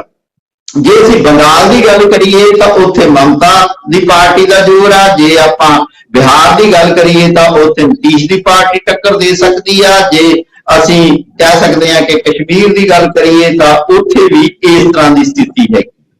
ਉਸ ਸਥਿਤੀ ਦੇ ਵਿੱਚ ਮੈਨੂੰ ਲੱਗਦਾ ਹੈ ਕਿ ਇਹ ਪਾਰਟੀਆਂ, ਅਸੀਂ ਇਹ ਤਾਂ ਨਹੀਂ ਕਹਿ ਸਕਦੇ ਕਿ ਇਹਨਾਂ ਦੀ ਕੋਈ ਇੱਕ ਆਈਡੀਓਲੋਜੀ ਤਾਂ ਇੱਕ ਬਣਾਉਣ ਦੀ ਇਹ ਕੋਸ਼ਿਸ਼ ਕਰਨਗੀਆਂ, ਪਰ ਮੋਟੇ ਤੌਰ ਤੇ ਇਹਨਾਂ ਦਾ ਜਿਹੜਾ ਸਾਂਝਾ ਗੱਠਜੋੜ ਆ ਉਹਦਾ ਜ਼ੋਰ ਇਸ ਗੱਲ ਤੇ ਹੋਵੇਗਾ ਕਿ ਅਸੀਂ ਇੱਕ ਭਾਰਤੀ ਜਨਤਾ ਪਾਰਟੀ ਦੇ ਵਿਰੁੱਧ ਮਹਾਜ ਬਣਾ ਸਕੀਏ। ਪਰ ਇਹਦੇ ਨਾਲ ਦੀ ਨਾਲ ਹੀ ਸਾਨੂੰ ਦੂਜੇ ਪਾਸੇ ਵੇਖਣਾ ਪਊਗਾ ਕਿ ਭਾਰਤੀ ਜਨਤਾ ਪਾਰਟੀ ਵੀ ਚੁੱਪ ਬਹਿਣ ਵਾਲੀ ਨਹੀਂ। ਭਾਰਤੀ ਜਨਤਾ ਪਾਰਟੀ ਆਪਦੇ ਜਿਹੜੀ ਉਹ ਗਲਤੀ ਕਰ ਸਕਦੀ ਹੈ ਤਾਂ ਜਿਸ ਉਹ ਮੁਕਾਬਲੇ ਵਿੱਚ ਰਹਿ ਸਕਦੀ ਹੈ, ਉਹ ਇਸ ਚ ਰਹਿ ਸਕਦੀ ਆ ਕਿ ਮੈਂ ਇਕੱਲੀ ਜਿੱਤ ਸਕਦੀ ਹਾਂ। ਜੇ ਉਸਨੇ ਇਕੱਲੀ ਜਿੱਤਣ ਵਾਲੀ ਗੱਲ ਕੀਤੀ ਤਾਂ ਉਹਨੂੰ ਸਿਆਸੀ ਤੌਰ ਤੇ ਨੁਕਸਾਨ ਹੋਵੇਗਾ। ਜਿਵੇਂ ਕਿ ਉਹਨਾਂ ਨੇ ਮਹਾਰਾਸ਼ਟਰ ਦੇ ਵਿੱਚ ਵੀ ਜਿਹੜਾ ਪੁਰਾਣਾ ਉਹਦਾ ਸਾਥੀ ਆ ਉਹ ਗਵਾ ਲਿਆ ਹੈ, ਬਿਹਾਰ ਦੇ ਵਿੱਚ ਨਿਤੀਸ਼ ਗਵਾ ਲਿਆ ਹੈਗਾ, ਪੰਜਾਬ ਦੇ ਵਿੱਚ ਅਕਾਲੀ ਦਲ ਗਵਾ ਲਿਆ ਹੈਗਾ, ਜੰਮੂ ਦੇ ਵਿੱਚ ਕਸ਼ਮੀਰ ਦੇ ਵਿੱਚ ਪੀਡੀਐਫ ਗਵਾ ਲਈ ਆ। ਕਿਤੇ ਇਹ ਨਾ ਹੋਵੇ ਕਿ ਭਾਰਤੀ ਜਨਤਾ ਪਾਰਟੀ ਜਿਹੜੀ ਇਕੱਲੀ ਹੀ ਅੱਗੇ ਵਧਣ ਦੀ ਕੋਸ਼ਿਸ਼ ਦੇ ਵਿੱਚ ਆ, ਕਿਤੇ ਇਹਦੇ ਵਿੱਚ ਨੁਕਸਾਨ ਹੋਵੇ। ਦੂਸਰੇ ਪਾਸੇ ਕਾਂਗਰਸ ਨੇ ਜਿਵੇਂ ਹੁਣ ਲਾਸਟ ਮੂਵਮੈਂਟ ਤੇ ਕਿਹਾ ਜਾ ਸਕਦਾ ਹੈ ਕਿ ਉਹ ਆਮ ਆਦਮੀ ਪਾਰਟੀ ਦੀ ਗੱਲ ਮੰਨ ਲਈ, ਜਾਂ ਕਹਿ ਲਓ ਕਿ ਇਹਦੀ ਬਲੈਕਮੇਲਿੰਗ ਅੱਗੇ ਝੁਕ ਗਈ, ਜਾਂ ਇਹ ਕਹਿ ਲਓ ਕਿ ਸਮੇਂ ਦੀ ਨਜ਼ਾਕਤ ਨੂੰ ਸਮਝਦਿਆਂ ਉਹਨਾਂ ਨੇ ਆਰਡੀਨੈਂਸ ਦਾ ਵਿਰੋਧ ਕਰਨ ਦਾ ਫੈਸਲਾ ਕਰ ਲਿਆ। ਮੈਨੂੰ ਲੱਗਦਾ ਹੈ ਕਿ ਇਹ ਉਹਨਾਂ ਦੀ ਸਿਆਸੀ ਸਿਆਣਪ ਹੀ ਕਹੀ ਜਾਵੇਗੀ। ਦੇਖੋ ਹਜੇ ਸਮਾਂ ਪਿਆ ਹੈਗਾ, ਇਹਨਾਂ 7-8 ਮਹੀਨਿਆਂ ਦੇ ਵਿੱਚ ਕੀ ਵਾਪਰਦਾ ਹੈ, ਪਰ ਜਿੱਥੋਂ ਤੱਕ ਜਿਹੜਾ ਕਾਂਗਰਸ ਦਾ ਇਹ ਗੱਠਜੋੜ ਬਣਾਉਣ ਦੀ ਕੋਸ਼ਿਸ਼ ਆ ਉਹਦੇ ਵਿੱਚ ਵੱਡੀ ਗੱਲ ਆ ਕਿ ਕੀ ਉਹ ਸਿਰਫ ਭਾਰਤੀ ਜਨਤਾ ਪਾਰਟੀ ਦੇ ਵਿਰੋਧ ਤੇ ਟਿਕੇ ਰਹਿਣਗੇ ਜਾਂ ਸੈਕੂਲਰਿਜ਼ਮ, ਕੁਝ ਕਾਰਪੋਰੇਟ ਘਰਾਣਿਆਂ ਦਾ ਵਿਰੋਧ, ਖੇਤਰੀ ਜਿਹੜੀਆਂ ਮੰਗਾਂ ਨੇ ਉਹਨਾਂ ਨੂੰ ਥਾਂ ਦੇ ਕੇ ਕੋਈ ਆਈਡੀਓਲੋਜੀਕਲੀ ਜਿਹਨੂੰ ਕਹਿ ਸਕਦੇ ਆ ਮਿਨੀਮਮ ਸਿਆਸੀ ਪ੍ਰੋਗਰਾਮ ਵੀ ਬਣਾਉਣਗੀਆਂ, ਜਾਂ ਸਿਰਫ ਭਾਰਤੀ ਜਨਤਾ ਪਾਰਟੀ ਨੂੰ ਹਰਾਉਣ ਦਾ ਇੱਕੋ ਇੱਕ ਨਿਸ਼ਾਨਾ ਲੈ ਕੇ ਅੱਗੇ ਵਧਣਗੀਆਂ। ਇਸ ਗੱਲ ਤੇ ਇਸ ਗੱਠਜੋੜ ਦਾ ਆਧਾਰ ਆ। ਹਾਲਾਂਕਿ ਇਹ ਵੀ ਅਸੀਂ ਕਹਿ ਸਕਦੇ ਕਿ ਇਹ ਗੱਠਜੋੜ ਵਿੱਚ ਸਭ ਅੱਛਾ ਵਾਪਰੇਗਾ, ਪਰ ਘੱਟੋ ਘੱਟ ਕਿਉਂਕਿ ਹੁਣ ਜਿਹੜੀ ਲੜਾਈ ਆ ਉਹ ਲੋਕ ਸਭਾ ਦੀ ਇਲੈਕਸ਼ਨ ਵਿੱਚ ਆ ਤੇ ਲੋਕ ਸਭਾ ਦੀ ਇਲੈਕਸ਼ਨ ਤੱਕ ਇਹ ਗੱਠਜੋੜ ਮਜ਼ਬੂਤ ਹੋ ਸਕਦਾ ਹੈ ਤੇ ਭਾਰਤੀ ਜਨਤਾ ਪਾਰਟੀ ਨੂੰ ਸਖਤ ਟੱਕਰ ਦੇ ਸਕਦਾ ਹੈ। ਹਾਂ, ਜਦੋਂ ਵਿਧਾਨ ਸਭਾ ਦੀਆਂ ਉਦੋਂ ਬਾਅਦ ਚੋਣਾਂ ਹੋਣਗੀਆਂ ਉਦੋਂ ਇਹਨਾਂ ਦੇ ਖੇਡਣੇ ਖਿਲਰ ਜਾਣਗੇ ਜਾਂ ਆਪਸ ਵਿੱਚ ਕੀ ਵਿਰੋਧਤਾਂ ਸਾਹਮਣੇ ਆ ਜਾਣਗੀਆਂ, ਉਹ ਬਾਤ ਦੀ ਗੱਲ ਆ। ਇੱਕ ਵਾਰ ਜਾਪਦਾ ਹੈਗਾ ਕਿ ਉਹ ਇਕੱਠੇ ਮੋਰਚਾ ਬਣਾ ਕੇ।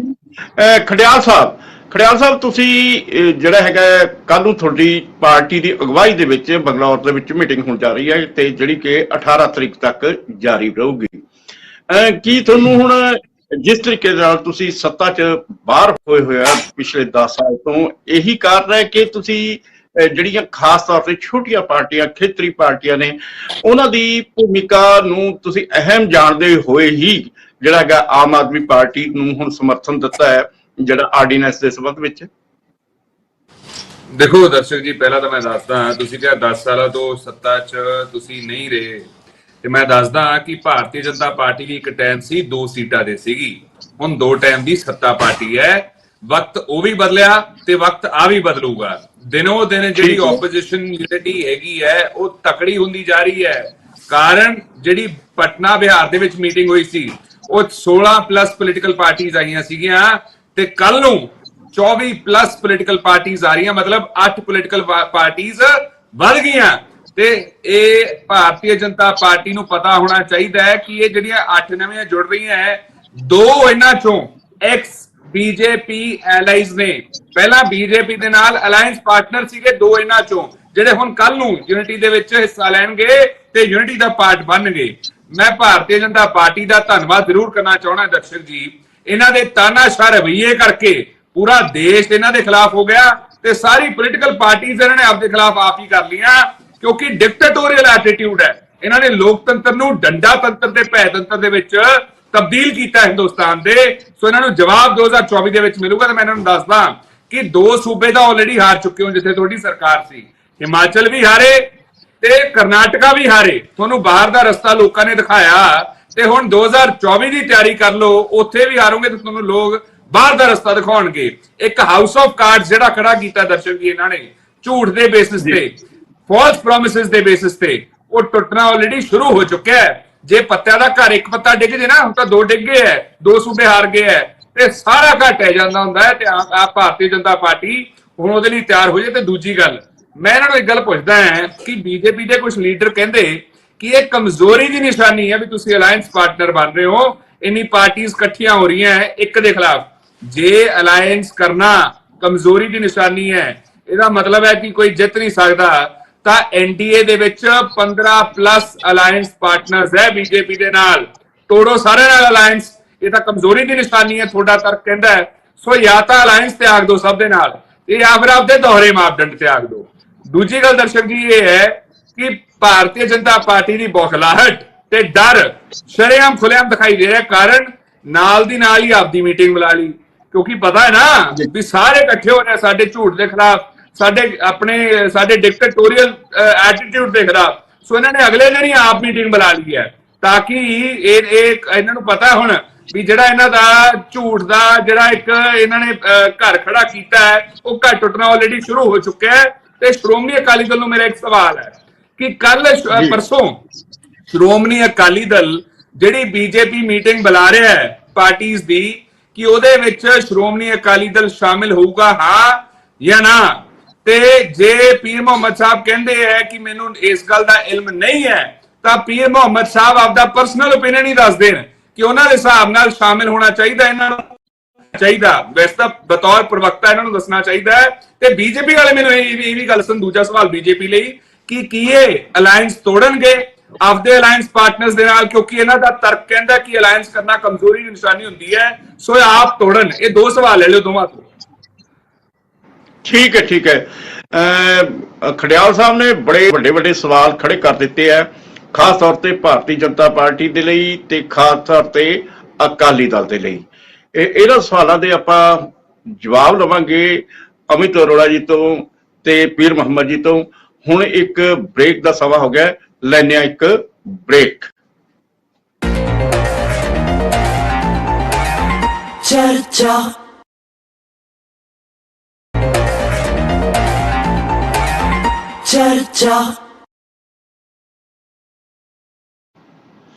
ਬ੍ਰੇਕ ਤੋਂ ਬਾਅਦ ਫਿਰ ਹਾਜ਼ਰ ਹੁੰਦੇ ਆ। ਖੜਿਆਲ ਸਾਹਿਬ ਨੇ ਬਹੁਤ ਸਾਰੇ ਸਵਾਲ ਕੀਤੇ ਨੇ, ਆਪਾਂ ਅਮਿਤ ਅਰੋੜਾ ਜੀ ਤੋਂ ਇਸ ਸੰਬੰਧ ਵਿੱਚ ਜਵਾਬ ਲੈਂਦੇ ਆ। ਅਮਿਤ ਅਰੋੜਾ ਜੀ, ਤੁਸੀਂ ਖੜਿਆਲ ਸਾਹਿਬ ਦੇ ਜਿਹੜੇ ਸੁਣਿਆ ਜੋ ਵੀ ਉਹਨਾਂ ਨੇ ਕਿਹਾ, ਖਾਸ ਤੌਰ ਤੇ ਕੌਮੀ ਜਮਹੂਰੀ ਗੱਠਜੋੜ, ਖਾਸ ਤੌਰ ਤੇ ਭਾਰਤੀ ਜਨਤਾ ਪਾਰਟੀ ਉੱਤੇ ਬਹੁਤ ਸਾਰੇ ਇਲਜ਼ਾਮ ਵੀ ਲਾਏ ਨੇ, ਤੇ ਜੋ ਕੁਝ ਤੁਸੀਂ ਕਾਂਗਰਸ ਬਾਰੇ ਕਹਿ ਰਹੇ ਹੋ ਉਹੀ ਕੁਝ ਉਸੇ ਤਰ੍ਹਾਂ ਦਾ ਗੱਠਜੋੜ ਤੁਸੀਂ ਕਰਨ ਲੱਗੇ ਹੋ। 18 ਤਰੀਕ ਨੂੰ ਤੁਹਾਨੂੰ ਪਤਾ ਹੀ ਹੈ ਮੀਟਿੰਗ ਹੈ, ਤੇ ਦੂਜੇ ਪਾਸੇ ਤੁਸੀਂ ਜਿਹੜਾ ਅਕਾਲੀ ਦਲ ਹੈ ਉਸ ਦਾ ਸਾਥ ਛੱਡ ਦਿੱਤਾ ਤੇ ਉਹਨਾਂ ਨੂੰ ਸੱਦਿਆ ਤੱਕ ਨਹੀਂ ਹੈਗਾ। ਦੇਖੋ ਏਦਾਂ ਦਰਸ਼ਕ ਜੀ ਕਿ ਸਵਾਲ ਤਾਂ ਇਹਨਾਂ ਦੇ ਵੀ ਬੜੇ ਖੜੇ ਆ ਜੀ। ਇਹ ਜਿਹੜੀ ਕੱਲ ਮੀਟਿੰਗ ਕਰਨ ਜਾ ਰਹੇ ਆ, ਪਹਿਲੇ ਇਹ ਦੱਸਿਆ ਤਾਂ ਕੜਿਆਲ ਸਾਹਿਬ ਕਿ ਇਹਨਾਂ ਦਾ ਲੀਡਰ ਕਿਹੜਾ ਵਾ ਯੂਪੀਏ ਦਾ, ਅਜੇ ਤੱਕ ਨੇਤਾ ਦਾ ਪਿਆ ਕਰਦੇ ਨਹੀਂ ਪਾਏ। ਕੀ ਇਹਨਾਂ ਨੇ ਕੇਜਰੀਵਾਲ ਨੂੰ ਲੀਡਰ ਮੰਨ ਲਿਆ? ਕੀ ਇਹਨਾਂ ਨੇ ਮਮਤਾ ਬਨਰਜੀ ਨੂੰ ਲੀਡਰ ਮੰਨ ਲਿਆ? ਤੁਸੀਂ ਦੇਖੋ ਜਿਹੜਾ ਇਹਨਾਂ ਨੇ ਸਮਰਥਨ ਦਿੱਤਾ ਵਾ ਕੇਜਰੀਵਾਲ ਨੂੰ, ਸਭ ਤੋਂ ਵੱਡਾ ਪ੍ਰਸ਼ਨ ਜਿਹੜਾ ਕਾਂਗਰਸ ਦੇ ਆ ਜੀ। ਉਹ ਪ੍ਰਸ਼ਨ ਕੀ ਆ ਕਿ ਕੇਜਰੀਵਾਲ ਨੇ ਦੁਨੀਆ ਦੀ ਸਭ ਤੋਂ ਭ੍ਰਸ਼ਟ ਪਾਰਟੀ ਕਾਂਗਰਸ ਨੂੰ ਕਿਹਾ ਸੀ। ਜੀ ਜੀ। ਇਹਦਾ ਮਤਲਬ ਭ੍ਰਸ਼ਟਾਚਾਰੀ ਇਕੱਠੇ ਹੋ ਗਏ। ਇਹ ਗੱਲ ਜਿਹੜੀ ਆ ਕਾਂਗਰਸ ਦੇ ਦਿੱਲੀ ਦੇ ਜਿਹੜੇ ਲੀਡਰ ਹੈਗੇ ਆ, ਉਹ ਮਨੀਸ਼ ਸੋਧੀਆ ਤੇ ਕੇਜਰੀਵਾਲ ਨੂੰ ਭ੍ਰਸ਼ਟ ਕਰ ਰਹੇ ਆ।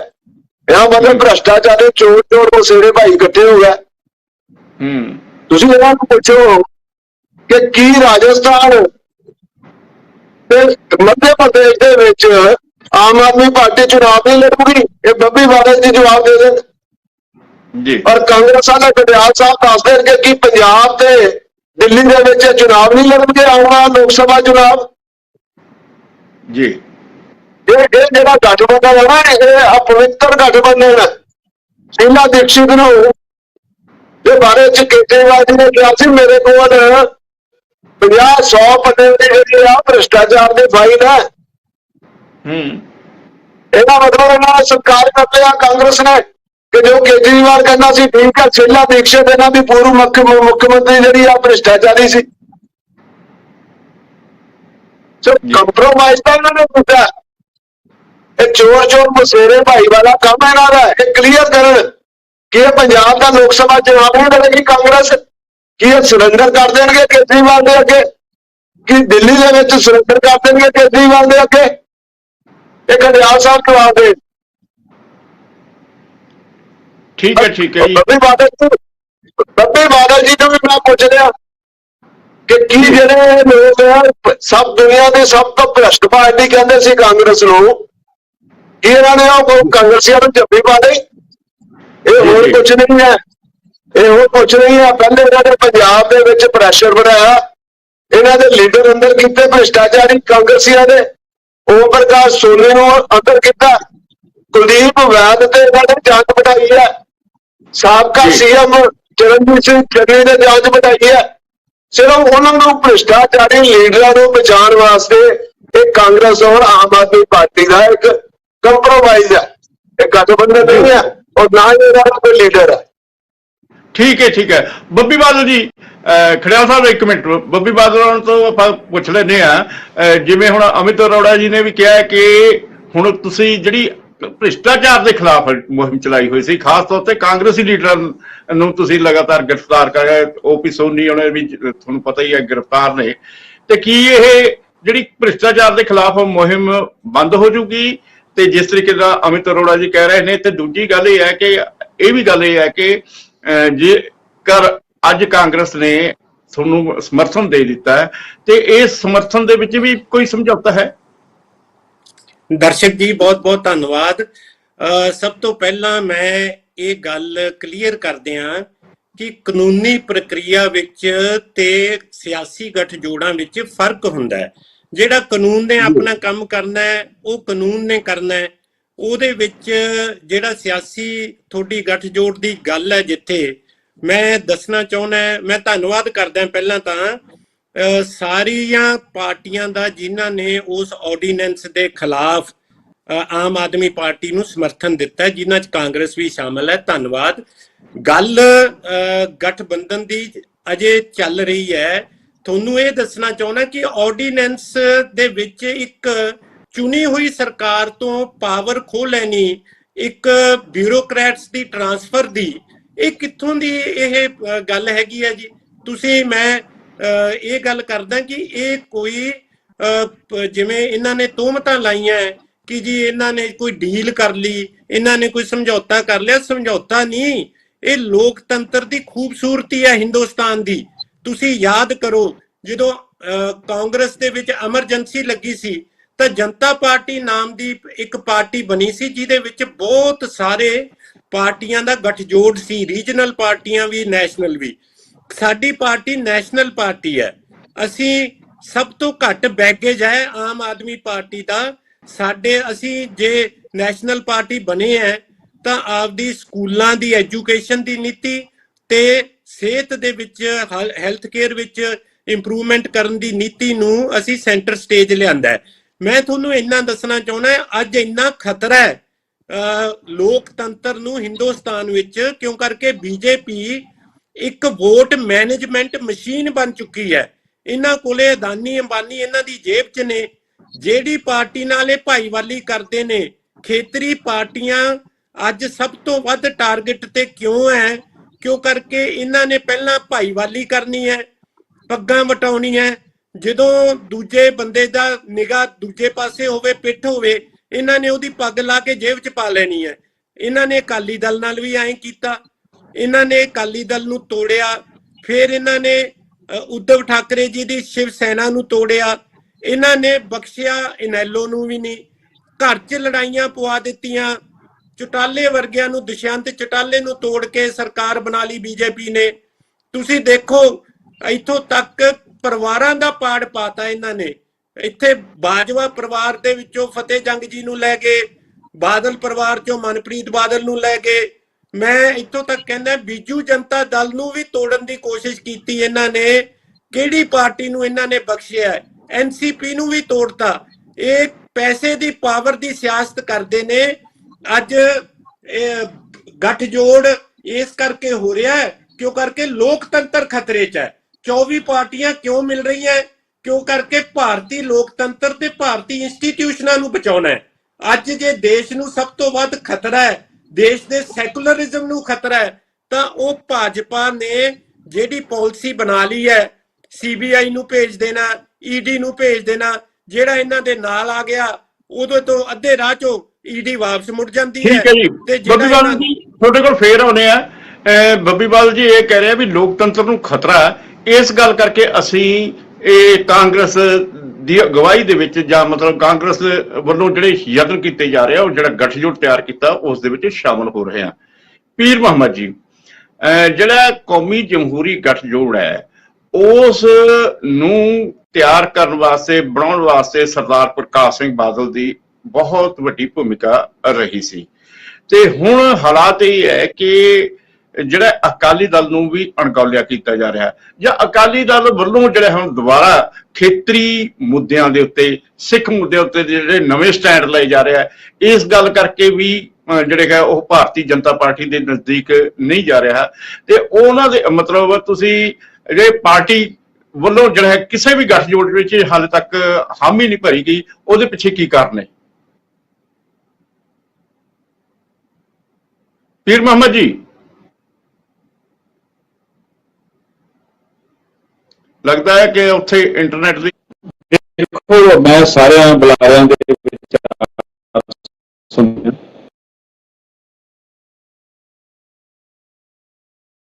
ਇੰਟਰਨੈਟ ਦੀ ਪ੍ਰੋਬਲਮ ਉੱਥੇ ਚੱਲ ਰਹੀ ਹੈ। ਖੜਿਆਲ ਸਾਹਿਬ ਤੁਸੀਂ ਕੁਝ ਕਹਿਣਾ ਚਾਹ ਰਹੇ ਸੀਗੇ ਜਦੋਂ ਅਮਿਤ ਅਰੋੜਾ ਜੀ ਕਹਿ ਰਹੇ ਸੀਗੇ। ਜੀ ਦੇਖੋ ਦਰਸ਼ਕ ਜੀ, ਅੱਜ ਭਾਰਤੀ ਜਨਤਾ ਪਾਰਟੀ ਨੇ ਦੋਹਰੇ ਮਾਪਦੰਡ, ਡਬਲ ਸਟੈਂਡਰਡਸ ਦੀਆਂ ਸਾਰੀਆਂ ਸੀਮਾਵਾਂ ਪਾਰ ਕਰਤੀਆਂ।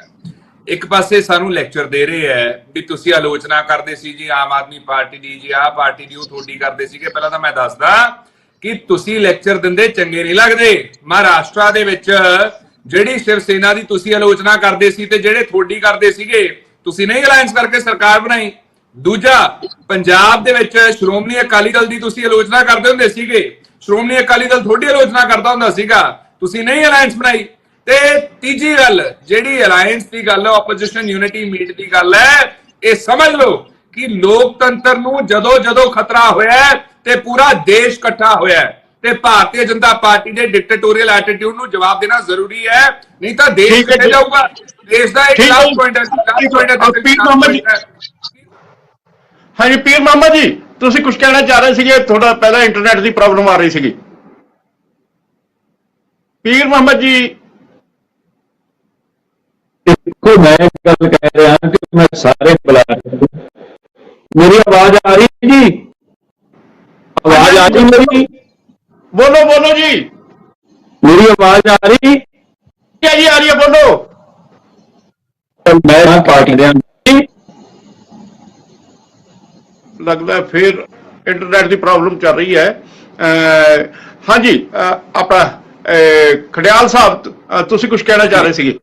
ਦਰਸ਼ਕ ਜੀ, ਮੈਂ ਇਹ ਗੱਲ ਕਹਿ ਰਿਹਾ ਸੀਗਾ ਕਿ ਹੁਣ ਤੁਸੀਂ ਉਦਾਹਰਨ ਲੈ ਲਓ ਦਿੱਲੀ ਆਰਡੀਨੈਂਸ ਦਾ। ਇੱਕ ਤਾਂ ਦੋ ਆਨਰੇਬਲ ਸੁਪਰੀਮ ਕੋਰਟ ਦੀਆਂ ਕਨਸਟੀਟਿਊਸ਼ਨ ਬੈਂਚ ਦੀਆਂ ਜਜਮੈਂਟਸ ਹੈ ਆਮ ਆਦਮੀ ਪਾਰਟੀ ਦੀ ਸਰਕਾਰ ਦੇ ਫੇਵਰ ਦੇ ਵਿੱਚ, ਦੋ ਜਜਮੈਂਟਸ, ਇੱਕ 2018 ਦੀ, ਇੱਕ 2023 ਦੀ, ਮਤਲਬ 5 ਜੱਜਾਂ ਨੇ ਫੈਸਲਾ ਸੁਣਾਇਆ।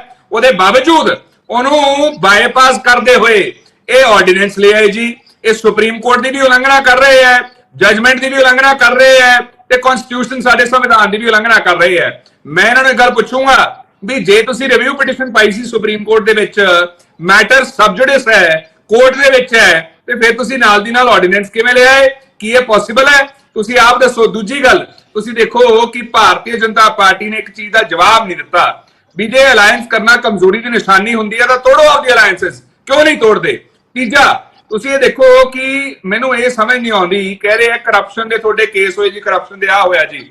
ਮੈਂ ਦੱਸਦਾ, ਹਜੇ ਤੱਕ ਇੱਕ ਵੀ ਕਾਂਗਰਸ ਲੀਡਰ ਨੂੰ ਕਨਵਿਕਸ਼ਨ ਨਹੀਂ ਹੋਈ, ਸਜ਼ਾ ਨਹੀਂ ਹੋਈ, ਪਰ ਬਹੁਤ ਸਾਰੇ ਕੇਸ ਜਿਹੜੇ ਹੈ ਉਹ ਕੁਆਸ਼ ਕਰਤੇ ਆਨਰੇਬਲ ਹਾਈ ਕੋਰਟ ਨੇ, ਜਿਹੜੇ ਆਪੋਜੀਸ਼ਨ ਪਾਰਟੀ ਦੇ ਲੀਡਰਾਂ ਤੇ ਹੋਏ ਹੈ, ਫॉर ਤੇਜਿੰਦਰ ਬੱਗਾ, ਚਾਹੇ ਕੁਮਾਰ ਵਿਸ਼ਵਾਸ, ਚਾਹੇ ਹੋਰ ਲੀਡਰਸ ਹੋਣ।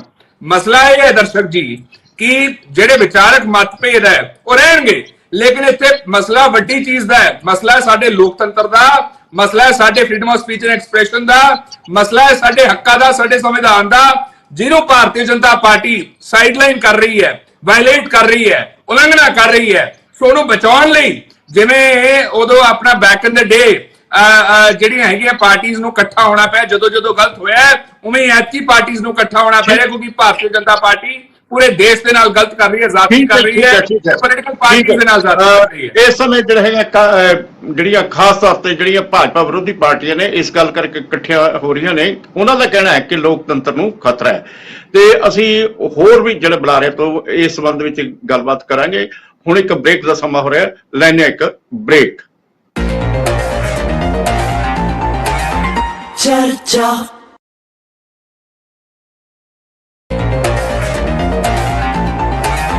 ਚਰਚਾ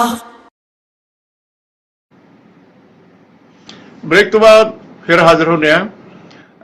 ਅੱਜ ਕੁਝ ਤਕਨੀਕੀ ਕਾਰਨਾਂ ਕਰਕੇ ਅਕਾਲੀ ਦਲ ਦੇ ਜਿਹੜੇ ਹੈਗੇ ਬੁਲਾਰੇ, ਉਹਨਾਂ ਦੇ ਇੰਟਰਨੈਟ ਦੇ ਵਿੱਚ ਪ੍ਰੋਬਲਮ ਆ ਰਹੀ ਹੈ। ਹੁਣ ਇੱਕ ਵਾਰੀ ਫੇਰ ਆਪਾਂ ਗੱਲਬਾਤ ਕਰ ਰਹੇ ਆ। ਪੀਰ ਮੁਹੰਮਦ ਜੀ, ਜਿਹੜਾ ਤੁਸੀਂ ਹੁਣ ਤੱਕ ਸਾਰੇ ਬੁਲਾਰਿਆਂ ਦੀ ਗੱਲਬਾਤ ਸੁਣੀ, ਬਰਾੜ ਸਾਹਿਬ ਦੀ ਗੱਲ ਸੁਣੀ, ਤੇ ਖਾਸ ਤੌਰ ਤੇ ਖੇਤੀਬਾੜੀਆਂ ਦੀ ਤਾਂ ਇਹਨਾਂ ਗੱਠਜੋੜ ਦੇ ਵਿੱਚ ਬੜੀ ਅਹਿਮ ਭੂਮਿਕਾ ਹੈ। ਇਸ ਸਮੇਂ ਅਕਾਲੀ ਦਲ ਪੂਰੀ ਤਰ੍ਹਾਂ ਅਲੱਗ ਥਲੱਗ ਪਿਆ ਹੋਇਆ, ਉਹ ਕਿਸੇ ਪਾਸੇ ਵੀ ਨਹੀਂ ਜਾ ਰਿਹਾ ਹੈਗਾ। ਪੀਰ ਮੁਹੰਮਦ ਜੀ, ਮੇਰੀ ਆਵਾਜ਼ ਆਉਂਦੀ? ਮੈਨੂੰ ਤਾਂ ਤੁਹਾਡੀ ਆ ਰਹੀ ਆਵਾਜ਼ ਆ ਰਹੀ ਹੈ, ਤੁਸੀਂ ਗੱਲ ਕਰੋ। ਹਾਂ, ਮੈਂ ਇਹ ਗੱਲ ਕਹਿ ਰਿਹਾ ਕਿ ਮੈਂ ਸਾਰੀਆਂ ਪਾਰਟੀਆਂ ਦੇ ਬੁਲਾਰਿਆਂ ਦੇ ਵਿਚਾਰ ਸੁਣੇ ਆ, ਨਿਰਪੱਖ ਜਿਹੜੇ ਆਪਣੀ ਬਰਾੜ ਸਾਹਿਬ ਜੋ ਆਪਣੇ ਵਿਚਾਰ ਉਹਨਾਂ ਨੇ ਦਿੱਤੇ ਉਹ ਵੀ ਸੁਣੇ ਆ। ਲੇਕਿਨ ਅਸਲ ਦੇ ਵਿੱਚ ਗੱਲ ਕੀ ਹੋਏ ਕਿ ਦੇਖੋ, ਕਾਂਗਰਸ ਦੀ, ਆਮ ਆਦਮੀ ਪਾਰਟੀ ਦੀ ਤੇ ਜਿਹੜੀਆਂ ਹੋਰ ਉਹਨਾਂ ਦੇ ਨਾਲ ਗੱਠਜੋੜ ਦੇ ਵਿੱਚ ਲੋਕ ਨੇ, ਉਹਨਾਂ ਦੀਆਂ ਮਜਬੂਰੀਆਂ ਨੇ। ਉਹ ਇੱਕ ਦੂਸਰੇ ਦੇ ਖਿਲਾਫ ਬਹੁਤ ਕੁਝ ਬੋਲੇ ਨੇ, ਇੱਕ ਦੂਜੇ ਨੂੰ ਭ੍ਰਿਸ਼ਟਾਚਾਰੀ ਕਿਹਾ। ਮੈਂ ਗੱਲਾਂ ਰਿਪੀਟ ਨਹੀਂ ਕਰਨੀਆਂ ਚਾਹੁੰਦਾ, ਲੇਕਿਨ ਜਿਹੜਾ ਸ਼੍ਰੋਮਣੀ ਅਕਾਲੀ ਦਲ ਹੈ, ਇੱਕੋ ਇੱਕ ਪੰਜਾਬ ਦੀ ਖੇਤਰੀ ਪਾਰਟੀ ਹੈ, ਉਸ ਨੇ ਜਿਹੜਾ ਵੀ ਕੋਈ ਫੈਸਲਾ ਲੈਣਾ ਹੈ ਤੇ ਉਹ ਫੈਸਲਾ ਜਿਹੜਾ ਪੰਜਾਬ ਦੇ ਹਿੱਤਾਂ ਵਾਸਤੇ ਤੇ ਨਾਲ ਪੰਥ ਦੇ ਹਿੱਤਾਂ ਨੂੰ ਮੁੱਖ ਰੱਖ ਕੇ ਲੈਣਾ। ਇਸ ਵੇਲੇ UCC ਜਿਹੜਾ ਯੂਨੀਫਾਰਮ ਸਿਵਲ ਕੋਡ ਹੈਗਾ, ਉਹਦੇ ਬਾਰੇ ਅਸੀਂ ਭਾਰਤੀ ਜਨਤਾ ਪਾਰਟੀ ਦੀ ਸਰਕਾਰ ਨੂੰ ਵੀ ਤੇ ਉਹਨਾਂ ਸਾਰਿਆਂ ਨੂੰ ਇਹ ਗੱਲ ਸਪਸ਼ਟ ਕੀਤੀ ਹੈ ਕਿ ਤੁਸੀਂ ਪਹਿਲਾਂ ਇਹਦੇ ਤੇ ਕਲੀਅਰ ਕਰੋ ਕਿ ਤੁਹਾਡੀ ਨੀਤੀ ਕੀ ਹੈ, ਘੱਟ ਗਿਣਤੀ ਕੌਮਾਂ ਪ੍ਰਤੀ ਤੁਹਾਡਾ ਨਜ਼ਰੀਆ ਕੀ ਹੈ।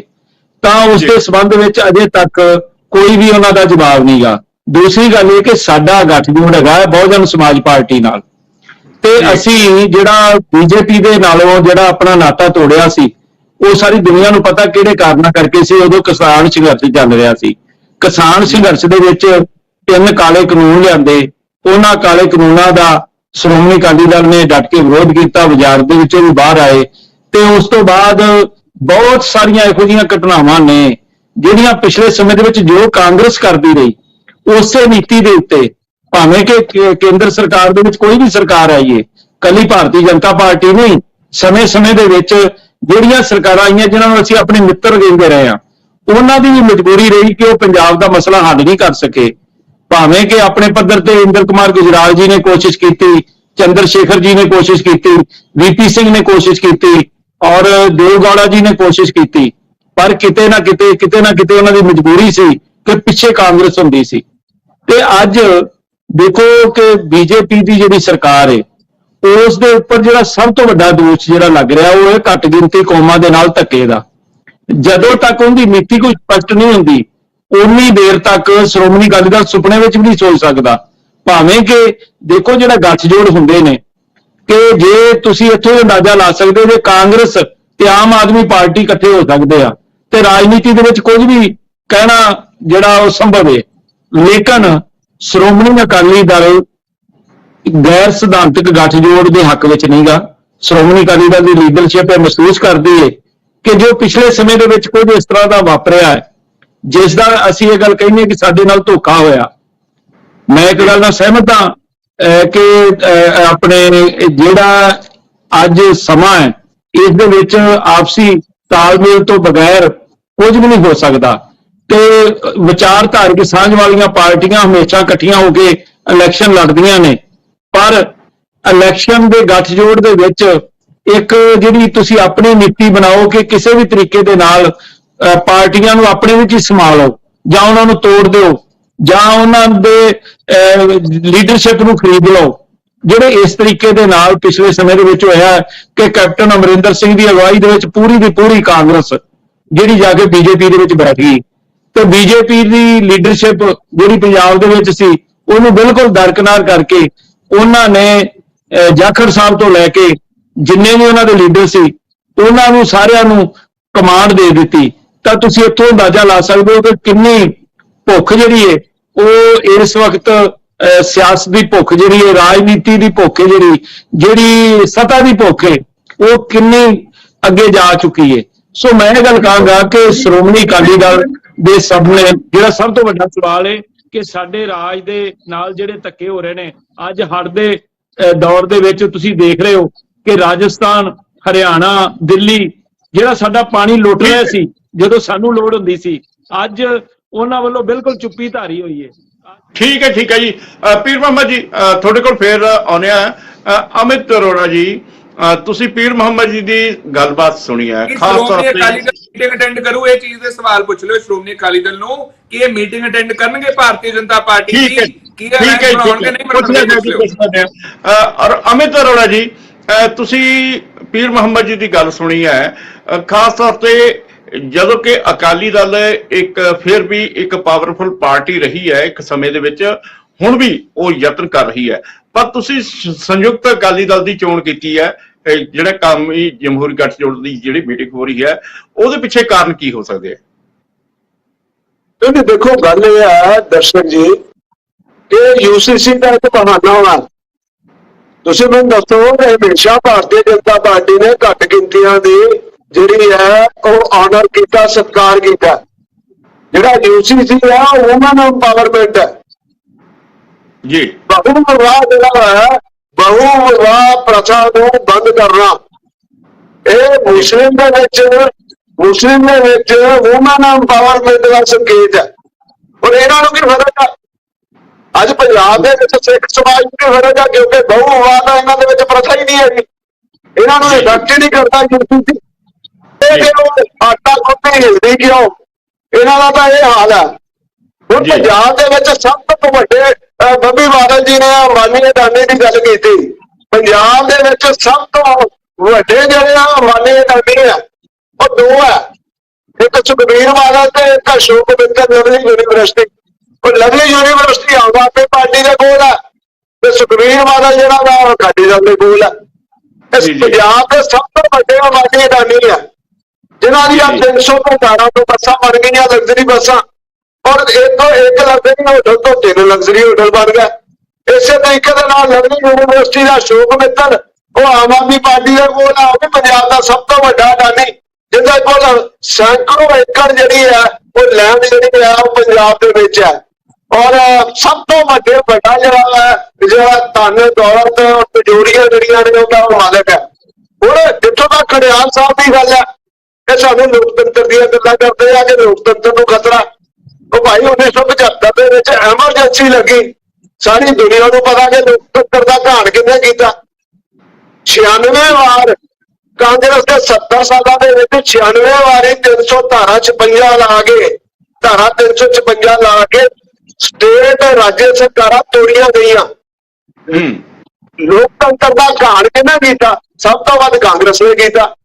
ਰਾਜੀਵ ਗਾਂਧੀ ਸੀ ਜਿਹਨੇ ਕਿਹਾ ਸੀ ਕਿ ਬੜਾ ਪੇੜ ਗਿਰਤਾ ਹੈ ਤਾਂ ਧਰਤੀ ਹਿਲਤੀ ਹੈ।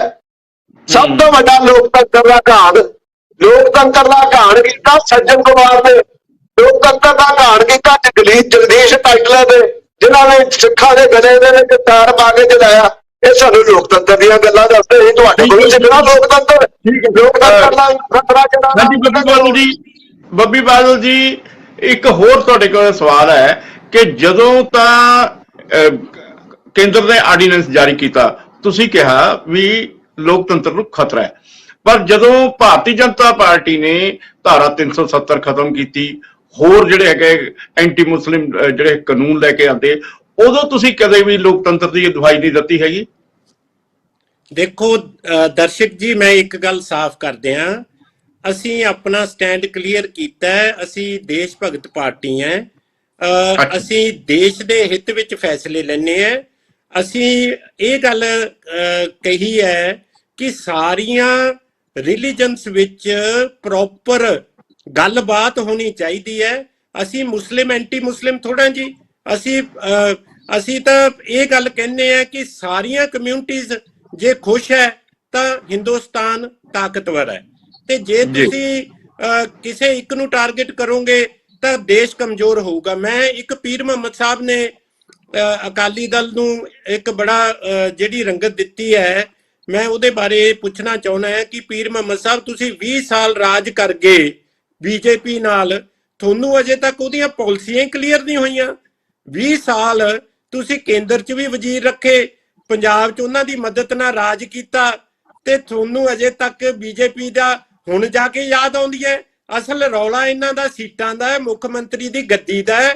ਪਰ ਦੇਖੋ ਤੁਸੀਂ ਵੀ ਸ਼ਬਦਾਂ ਦੇ ਹੇਰ ਫੇਰ ਨਾਲ ਅਕਾਲੀ ਦਲ ਉਹ ਪਾਰਟੀ ਹੈ ਜਿਹੜੀ ਕਹਿੰਦੀ ਹੁੰਦੀ ਸੀ ਕਿ ਸਟੇਟ ਸਰਕਾਰਾਂ ਨੂੰ ਵੱਧ ਪਾਵਰ ਦਿਓ, ਤੇ ਅੱਜ ਜਦੋਂ ਦਿੱਲੀ ਦੀ ਸਟੇਟ ਸਰਕਾਰ ਦੀ ਪਾਵਰ ਖੋ ਰਹੇ ਨੇ ਆਰਡੀਨੈਂਸ ਦੇ ਨਾਲ, ਤਾਂ ਪੀਰ ਮੁਹੰਮਦ ਸਾਹਿਬ ਸਾਡੀ ਮਦਦ ਕਰਨ ਦੀ ਬਜਾਏ ਸਾਡੇ ਤੇ ਦੂਸ਼ਣ ਲਾ ਰਹੇ ਨੇ। ਮੈਂ ਪੁੱਛਦਾ ਠੀਕ ਹੈ ਪੀਰ ਮੁਹੰਮਦ ਜੀ, ਪੁੱਛ ਲੈਣਾ ਜੋ ਤੁਸੀਂ ਸਵਾਲ ਕੀਤਾ। ਹਾਂਜੀ ਪੀਰ ਮੁਹੰਮਦ ਜੀ, ਤੁਸੀਂ 20 ਸਾਲ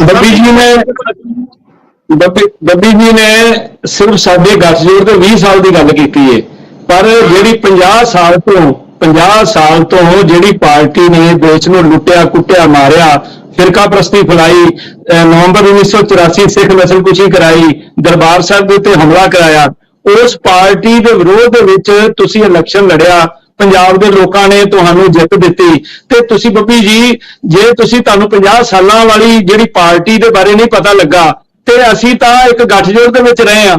ਤੁਸੀਂ ਤਾਂ ਲੋਕਾਂ ਨੂੰ ਦੱਸਦੇ ਰਹੇ ਹੋ ਕਿ ਇਹਦੇ ਤਾਂ ਲਾਗੇ ਨਹੀਂ ਜਾਣਾ, ਕਾਂਗਰਸ ਦੇ ਬਹੁਤ ਮਾੜਾ, ਤੇ ਤੁਸੀਂ ਅੱਜ ਇੱਕ ਮਜਬੂਰੀ ਵਸ ਕਿ ਤੁਹਾਨੂੰ ਉੱਥੇ ਤੁਹਾਡੇ ਅਫਸਰਾਂ ਨੂੰ ਬਦਲੀਆਂ ਕਰਨ ਦਾ ਮੌਕਾ ਜਿਹੜਾ ਮੁੱਖ ਮੰਤਰੀ ਸਾਹਿਬ ਨੂੰ ਮਿਲ ਜਾਵੇ, ਤੇ ਦਿੱਲੀ ਦੇ ਵਿੱਚ ਜਿਹੜਾ ਪੂਰਨ ਰਾਜ ਦਾ ਦਰਜਾ ਜਿਹੜਾ ਉਹ ਸਾਨੂੰ ਮਿਲ ਜਾਵੇ, ਤੇ ਉਹਦੇ ਲਈ ਤੁਸੀਂ ਇੱਕ ਨਿਪਾਕ ਗੱਠਜੋੜ ਦੀ ਸ਼ੁਰੂਆਤ ਕੀਤੀ ਹੈ। ਇਹ ਤਾਂ ਆਪਣੇ ਆਪ ਦੇ ਵਿੱਚ ਜਿਹੜੇ ਰਜਿੰਦਰਪਾਲ ਸਿੰਘ ਬਰਾੜ ਜੀ ਬੈਠੇ ਉਹ ਹੀ ਦੱਸ ਸਕਦੇ ਨੇ, ਕਿਉਂਕਿ ਨਿਰਪੱਖ ਜਿਹੜੇ ਆਪਣਾ ਵਿਸ਼ਲੇਸ਼ਣ ਕਰਨਗੇ ਉਹ ਸਾਰਾ ਕੁਝ ਦੱਸ। ਰਜਿੰਦਰ ਬਰਾੜ ਜੀ ਕੋਲ ਹੀ ਜਾਂਦੇ ਆ। ਬਰਾੜ ਸਾਹਿਬ, ਤੁਸੀਂ ਸਾਰੀਆਂ ਪਾਰਟੀਆਂ ਦੀ ਗੱਲਬਾਤ ਸੁਣੀ ਤੇ ਮੌਕੇ ਦੇ ਉੱਤੇ ਅਸੀਂ ਇਹ ਵੀ ਦੇਖਿਆ ਹੈ ਕਿ ਜਿਵੇਂ ਹੁਣ ਮੈਂ ਪਹਿਲਾਂ ਗੱਲ ਕੀਤੀ ਸੀ ਕਿ ਵੀ ਧਾਰਾ 370 ਦੇ ਮਾਮਲੇ ਦੇ ਵਿੱਚ ਆਮ ਆਦਮੀ ਪਾਰਟੀ ਚੁੱਪ ਰਹੀ, ਤੇ ਹੁਣ ਜਦੋਂ ਇਹਨਾਂ ਦੇ ਉੱਤੇ ਬੋਝ ਪਿਆ ਤਾਂ ਇਹਨਾਂ ਨੇ ਕਿਹਾ ਵੀ ਲੋਕਤੰਤਰ ਦਾ ਨੁਕਸਾਨ ਹੋ ਰਿਹਾ ਹੈ। ਤੇ ਇਹ ਸਾਰੇ ਜਿਹੜੀ ਗੱਲਬਾਤ ਹੋਈ ਆ ਉਸ ਦੇ ਨਿਚੋੜ ਵਜੋਂ ਤੁਸੀਂ ਕੀ ਕਹਿਣਾ ਚਾਹੋਗੇ, ਤੁਹਾਡੇ ਕੀ ਸ਼ਬਦ ਨੇ? ਦੇਖੋ, ਇੱਕ ਗੱਲ ਤੇ ਇਹ ਹੈਗੀ ਆ ਕਿ ਦੋਵੇਂ ਹੀ ਧਿਰਾਂ ਜਿਹੜੀਆਂ ਗੱਠਜੋੜ ਬਣਾ ਰਹੀਆਂ ਉਹ ਜਿਹਨੂੰ ਕਹਿ ਸਕਦੇ ਸਹੂਲਤ ਦਾ ਵਿਆਹ, ਮੈਰਿਜ ਆਫ ਕਨਵੀਨੀਅੰਸ ਹੀ ਕਰ ਰਹੀਆਂ ਨੇ। ਉਹਨਾਂ ਦਾ ਕੋਈ ਸਿਧਾਂਤਕ ਲੰਮਾ ਚੌੜਾ ਆਧਾਰ ਨਹੀਂ ਬਣ ਰਿਹਾ। ਇੱਕ ਗੱਲ ਵਾਰ-ਵਾਰ ਆ ਰਹੀ ਆ ਕਿ ਭਾਰਤੀ ਜਨਤਾ ਪਾਰਟੀ ਦੀ ਡਿਕਟੇਟਰਸ਼ਿਪ ਦੇ ਖਿਲਾਫ ਅਸੀਂ ਸਾਰੇ ਇਕੱਠੇ ਹਾਂ। ਅਸਲ ਦੇ ਵਿੱਚ ਤਾਂ ਇਹ ਕਿ ਇਹਦੇ ਵਿੱਚ ਨਾ ਤਾਂ ਸੈਕੂਲਰਿਜ਼ਮ ਦੀ ਗੱਲ ਆ ਰਹੀ, ਨਾ ਜਿਹੜਾ ਬਹੁਤ ਸੱਭਿਆਚਾਰਵਾਦ ਆ ਉਹਦੀ ਗੱਲ ਆ ਰਹੀ ਹੈ, ਨਾ ਜਿਹੜੀਆਂ ਖੇਤਰੀ ਇਛਾਵਾਂ ਹੈ ਉਹਦੀ ਗੱਲ ਆ ਰਹੀ ਹੈ, ਨਾ ਜਿਹੜਾ ਕਾਰਪੋਰੇਟ ਜਗਤ ਦਿਨੋਂ ਦਿਨ ਲੋਕਾਂ ਦੀ ਜ਼ਿੰਦਗੀ ਨੂੰ ਔਖਾ ਕਰਦਾ ਜਾ ਰਿਹਾ ਹੈ, ਨਾ ਉਹਦੀ ਗੱਲ ਆ ਰਹੀ ਹੈ। ਸਾਰੀ ਗੱਲਬਾਤ ਆ ਜਿਹੜੀ ਦੂਸ਼ਣਬਾਜ਼ੀ ਆ ਉਹ ਭ੍ਰਿਸ਼ਟਾਚਾਰ ਤੇ ਕੇਂਦਰਿਤ, ਤੇ ਜਿਹੜਾ ਆਈਡੀਓਲੋਜੀ ਆ ਉਹ ਡਿਕਟੇਟਰਸ਼ਿਪ ਦੇ ਉੱਪਰ ਹੀ ਘੁੰਮ ਰਹੀ ਆ। ਮੈਨੂੰ ਲੱਗਦਾ ਹੈ ਕਿ ਜੇ ਕਾਂਗਰਸ ਨੇ ਗੱਠਜੋੜ ਬਣਾਉਣਾ ਹੈ ਤਾਂ ਉਹਨੂੰ ਦੋ ਗੱਲਾਂ ਬਾਰੇ ਜ਼ਰੂਰ ਕਲੀਅਰ ਹੋਣਾ ਚਾਹੀਦਾ ਹੈ। ਇੱਕ ਤਾਂ ਇਹ ਕਿ ਉਸ ਦੇ ਗੱਠਜੋੜ ਦਾ ਭਾਰਤੀ ਜਨਤਾ ਪਾਰਟੀ ਨਾਲੋਂ ਨੀਤੀਗਤ ਫਰਕ ਕੀ ਹੋਵੇਗਾ, ਸੈਕੂਲਰਿਜ਼ਮ ਤੇ ਉਹਦਾ ਸਟੈਂਡ ਪੁਰਾਣਾ ਹੋਵੇਗਾ ਜਾਂ ਉਹਨਾਂ ਦਾ ਬਦਲਿਆ ਹੋਇਆ ਸਟੈਂਡ ਹੋਵੇਗਾ। ਇਵੇਂ ਖੇਤਰੀ ਪਾਰਟੀਆਂ ਨਾਲ ਪਾਵਰ ਸ਼ੇਅਰਿੰਗ ਉਹਨਾਂ ਦੀ ਕਿਸ ਕਿਸਮ ਦੀ ਚੱਲੇਗੀ, ਕਿਉਂਕਿ ਪੁਰਾਣਾ ਇਤਿਹਾਸ ਬਹੁਤਾ ਵਧੀਆ ਨਹੀਂ ਹੈ। ਦੂਜੇ ਪਾਸੇ ਜਿਹੜੀ ਭਾਰਤੀ ਜਨਤਾ ਪਾਰਟੀ ਆ ਉਹ ਜਿਵੇਂ ਉਹਨੇ ਨਵੇਂ ਆਪਣੇ ਅਲਾਈ ਲੱਭੇ ਆ ਤੇ ਪੁਰਾਣੇ ਅਲਾਈਜ਼ ਨੂੰ ਕਿਹਾ ਜਾ ਸਕਦਾ ਹੈ ਕਿ ਧੋਖਾ ਦਿੱਤਾ ਹੈ ਜਾਂ ਉਹਨਾਂ ਨੂੰ ਖਰੀਦਿਆ ਜਾਂ ਉਹਨਾਂ ਨੂੰ ਛਾਂਗਿਆ ਜਾਂ ਉਹਨਾਂ ਦੇ ਵਿੱਚ ਫੁੱਟ ਪਾਈ ਆ। ਕੀ ਭਾਰਤੀ ਜਨਤਾ ਪਾਰਟੀ ਸਮਝਦੀ ਆ ਕਿ ਮੈਂ ਸਿਰਫ ਇਕੱਲੀ ਹੀ ਜਿੱਤ ਜਾਵਾਂਗੀ? ਇਹ ਤਾਂ ਸਿਰਫ ਦੂਜੀਆਂ ਪਾਰਟੀਆਂ ਨੂੰ ਨਾਲ ਲੈਣ ਦਾ ਤੇ ਇੱਕ ਪਬਲਿਕ ਫੇਸ ਬਣਾਉਣ ਦਾ ਤਰੀਕਾ ਹੈ। ਮੈਨੂੰ ਲੱਗਦਾ ਹੈ ਕਿ ਅੱਜ ਕੁਝ ਵੀ ਕਹਿਣਾ ਬਹੁਤਾ ਸਿਆਣਪ ਭਰੀ ਗੱਲ ਨਹੀਂ ਆ, ਕਿਉਂਕਿ ਹਜੇ ਹੜ੍ਹਾਂ ਦਾ ਨਹੀਂ ਸਿਆਸਤ ਦਾ ਬਹੁਤ ਜਿਹੜਾ ਪਾਣੀ ਆ ਉਹ ਪੁਲਾਂ ਹੇਠ ਦੀ ਵਹਿਣਾ ਹੈ, ਤੇ ਉਹਦੇ ਨਾਲ ਫਿਰ ਇਹ ਨਿਰਣਾ ਹੋਣਾ ਹੈ ਕਿ ਭਾਰਤ ਦੇ ਲੋਕ ਆ ਜਿਹੜੇ ਉਹ ਡੈਮੋਕ੍ਰੇਸੀ ਨੂੰ, ਸੈਕੂਲਰਿਜ਼ਮ ਨੂੰ, ਖੇਤਰੀ ਪਾਰਟੀਆਂ ਦੀਆਂ ਇਛਾਵਾਂ ਨੂੰ ਮਹੱਤਵਪੂਰਨ ਸਮਝਦੇ ਆ ਜਾਂ ਉਹ ਇੱਕ ਪਾਰਟੀ ਦਾ ਇੱਕੋ ਰੰਗ ਵਾਲਾ ਡਿਕਟੇਟਰਸ਼ਿਪ ਵਾਲਾ ਰੂਪ ਚਾਹੁੰਦੇ ਆ। ਇਹ ਗੱਲ ਮੇਰਾ ਖਿਆਲ 24 ਚ ਕਲੀਅਰ ਹੋਊਗੀ, ਪਰ ਇਹਦੇ ਲਈ ਜ਼ਰੂਰ ਕਾਂਗਰਸ ਦੀ ਚੁਣੌਤੀਆਂ ਵੱਡੀਆਂ ਨੇ। ਤੁਸੀਂ ਵਾਰ-ਵਾਰ ਸ਼ਬਦ ਵਰਤ ਰਹੇ ਕਿ ਕਾਂਗਰਸ ਦੀ ਲੀਡਰਸ਼ਿਪ, ਕੀ ਬਾਕੀ ਜਿਹੜੀਆਂ ਖੇਤਰੀ ਪਾਰਟੀਆਂ ਹੈ ਉਹ ਕਾਂਗਰਸ ਦੀ ਲੀਡਰਸ਼ਿਪ ਮੰਨਣਗੀਆਂ ਜਾਂ ਸਹਿਯੋਗੀ ਪਾਰਟੀ ਹੀ ਮੰਨਣਗੀਆਂ?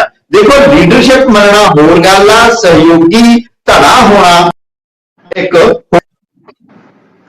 ਠੀਕ ਹੈ ਬਰਾੜ ਸਾਹਿਬ, ਇਸ ਸਮੇਂ ਜਿਹੜਾ ਹੈਗਾ ਲਗਭਗ ਟਾਈਮ ਖਤਮ ਹੋ ਗਿਆ। ਲਗਭਗ ਜਿਹੜਾ ਹੈਗਾ ਕੱਲ ਨੂੰ ਕਾਂਗਰਸ ਦੀ ਜਿਹੜੀ ਹੈਗੀ ਹੈ ਕਾਂਗਰਸ ਤੇ ਹੋਰ ਪਾਰਟੀਆਂ ਦੀ ਮੀਟਿੰਗ ਹੋਣ ਜਾ ਰਹੀ ਹੈ, ਤੇ 18 ਨੂੰ ਭਾਜਪਾ ਦੇ ਹੋਰ ਪਾਰਟੀਆਂ ਦੀ ਮੀਟਿੰਗ ਹੋਣ ਜਾ ਰਹੀ ਹੈ, ਜਿਹੜੀਆਂ ਭਾਜਪਾ ਦੇ ਨਾਲ ਨੇ, ਜਿਹੜੀਆਂ ਕਾਂਗਰਸ ਦੇ ਨਾਲ ਨੇ। ਤੇ ਇਸ ਤੋਂ ਬਾਅਦ ਪਤਾ ਲੱਗੂਗਾ ਪੰਜਾਬ ਜਿਹੜਾ ਭਾਰਤ ਦੇ ਵਿੱਚ ਕਿਸ ਤਰੀਕੇ ਦੇ ਨਾਲ ਜਿਹੜੇ ਇਹ ਗੱਠਜੋੜ ਤਿਆਰ ਹੁੰਦੇ ਨੇ।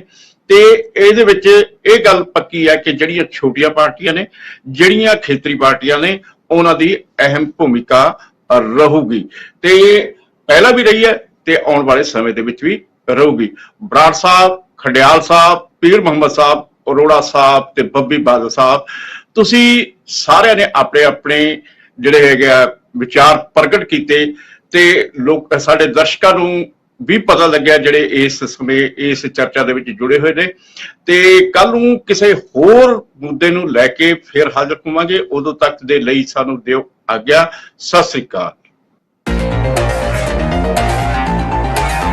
ਚਰਚਾ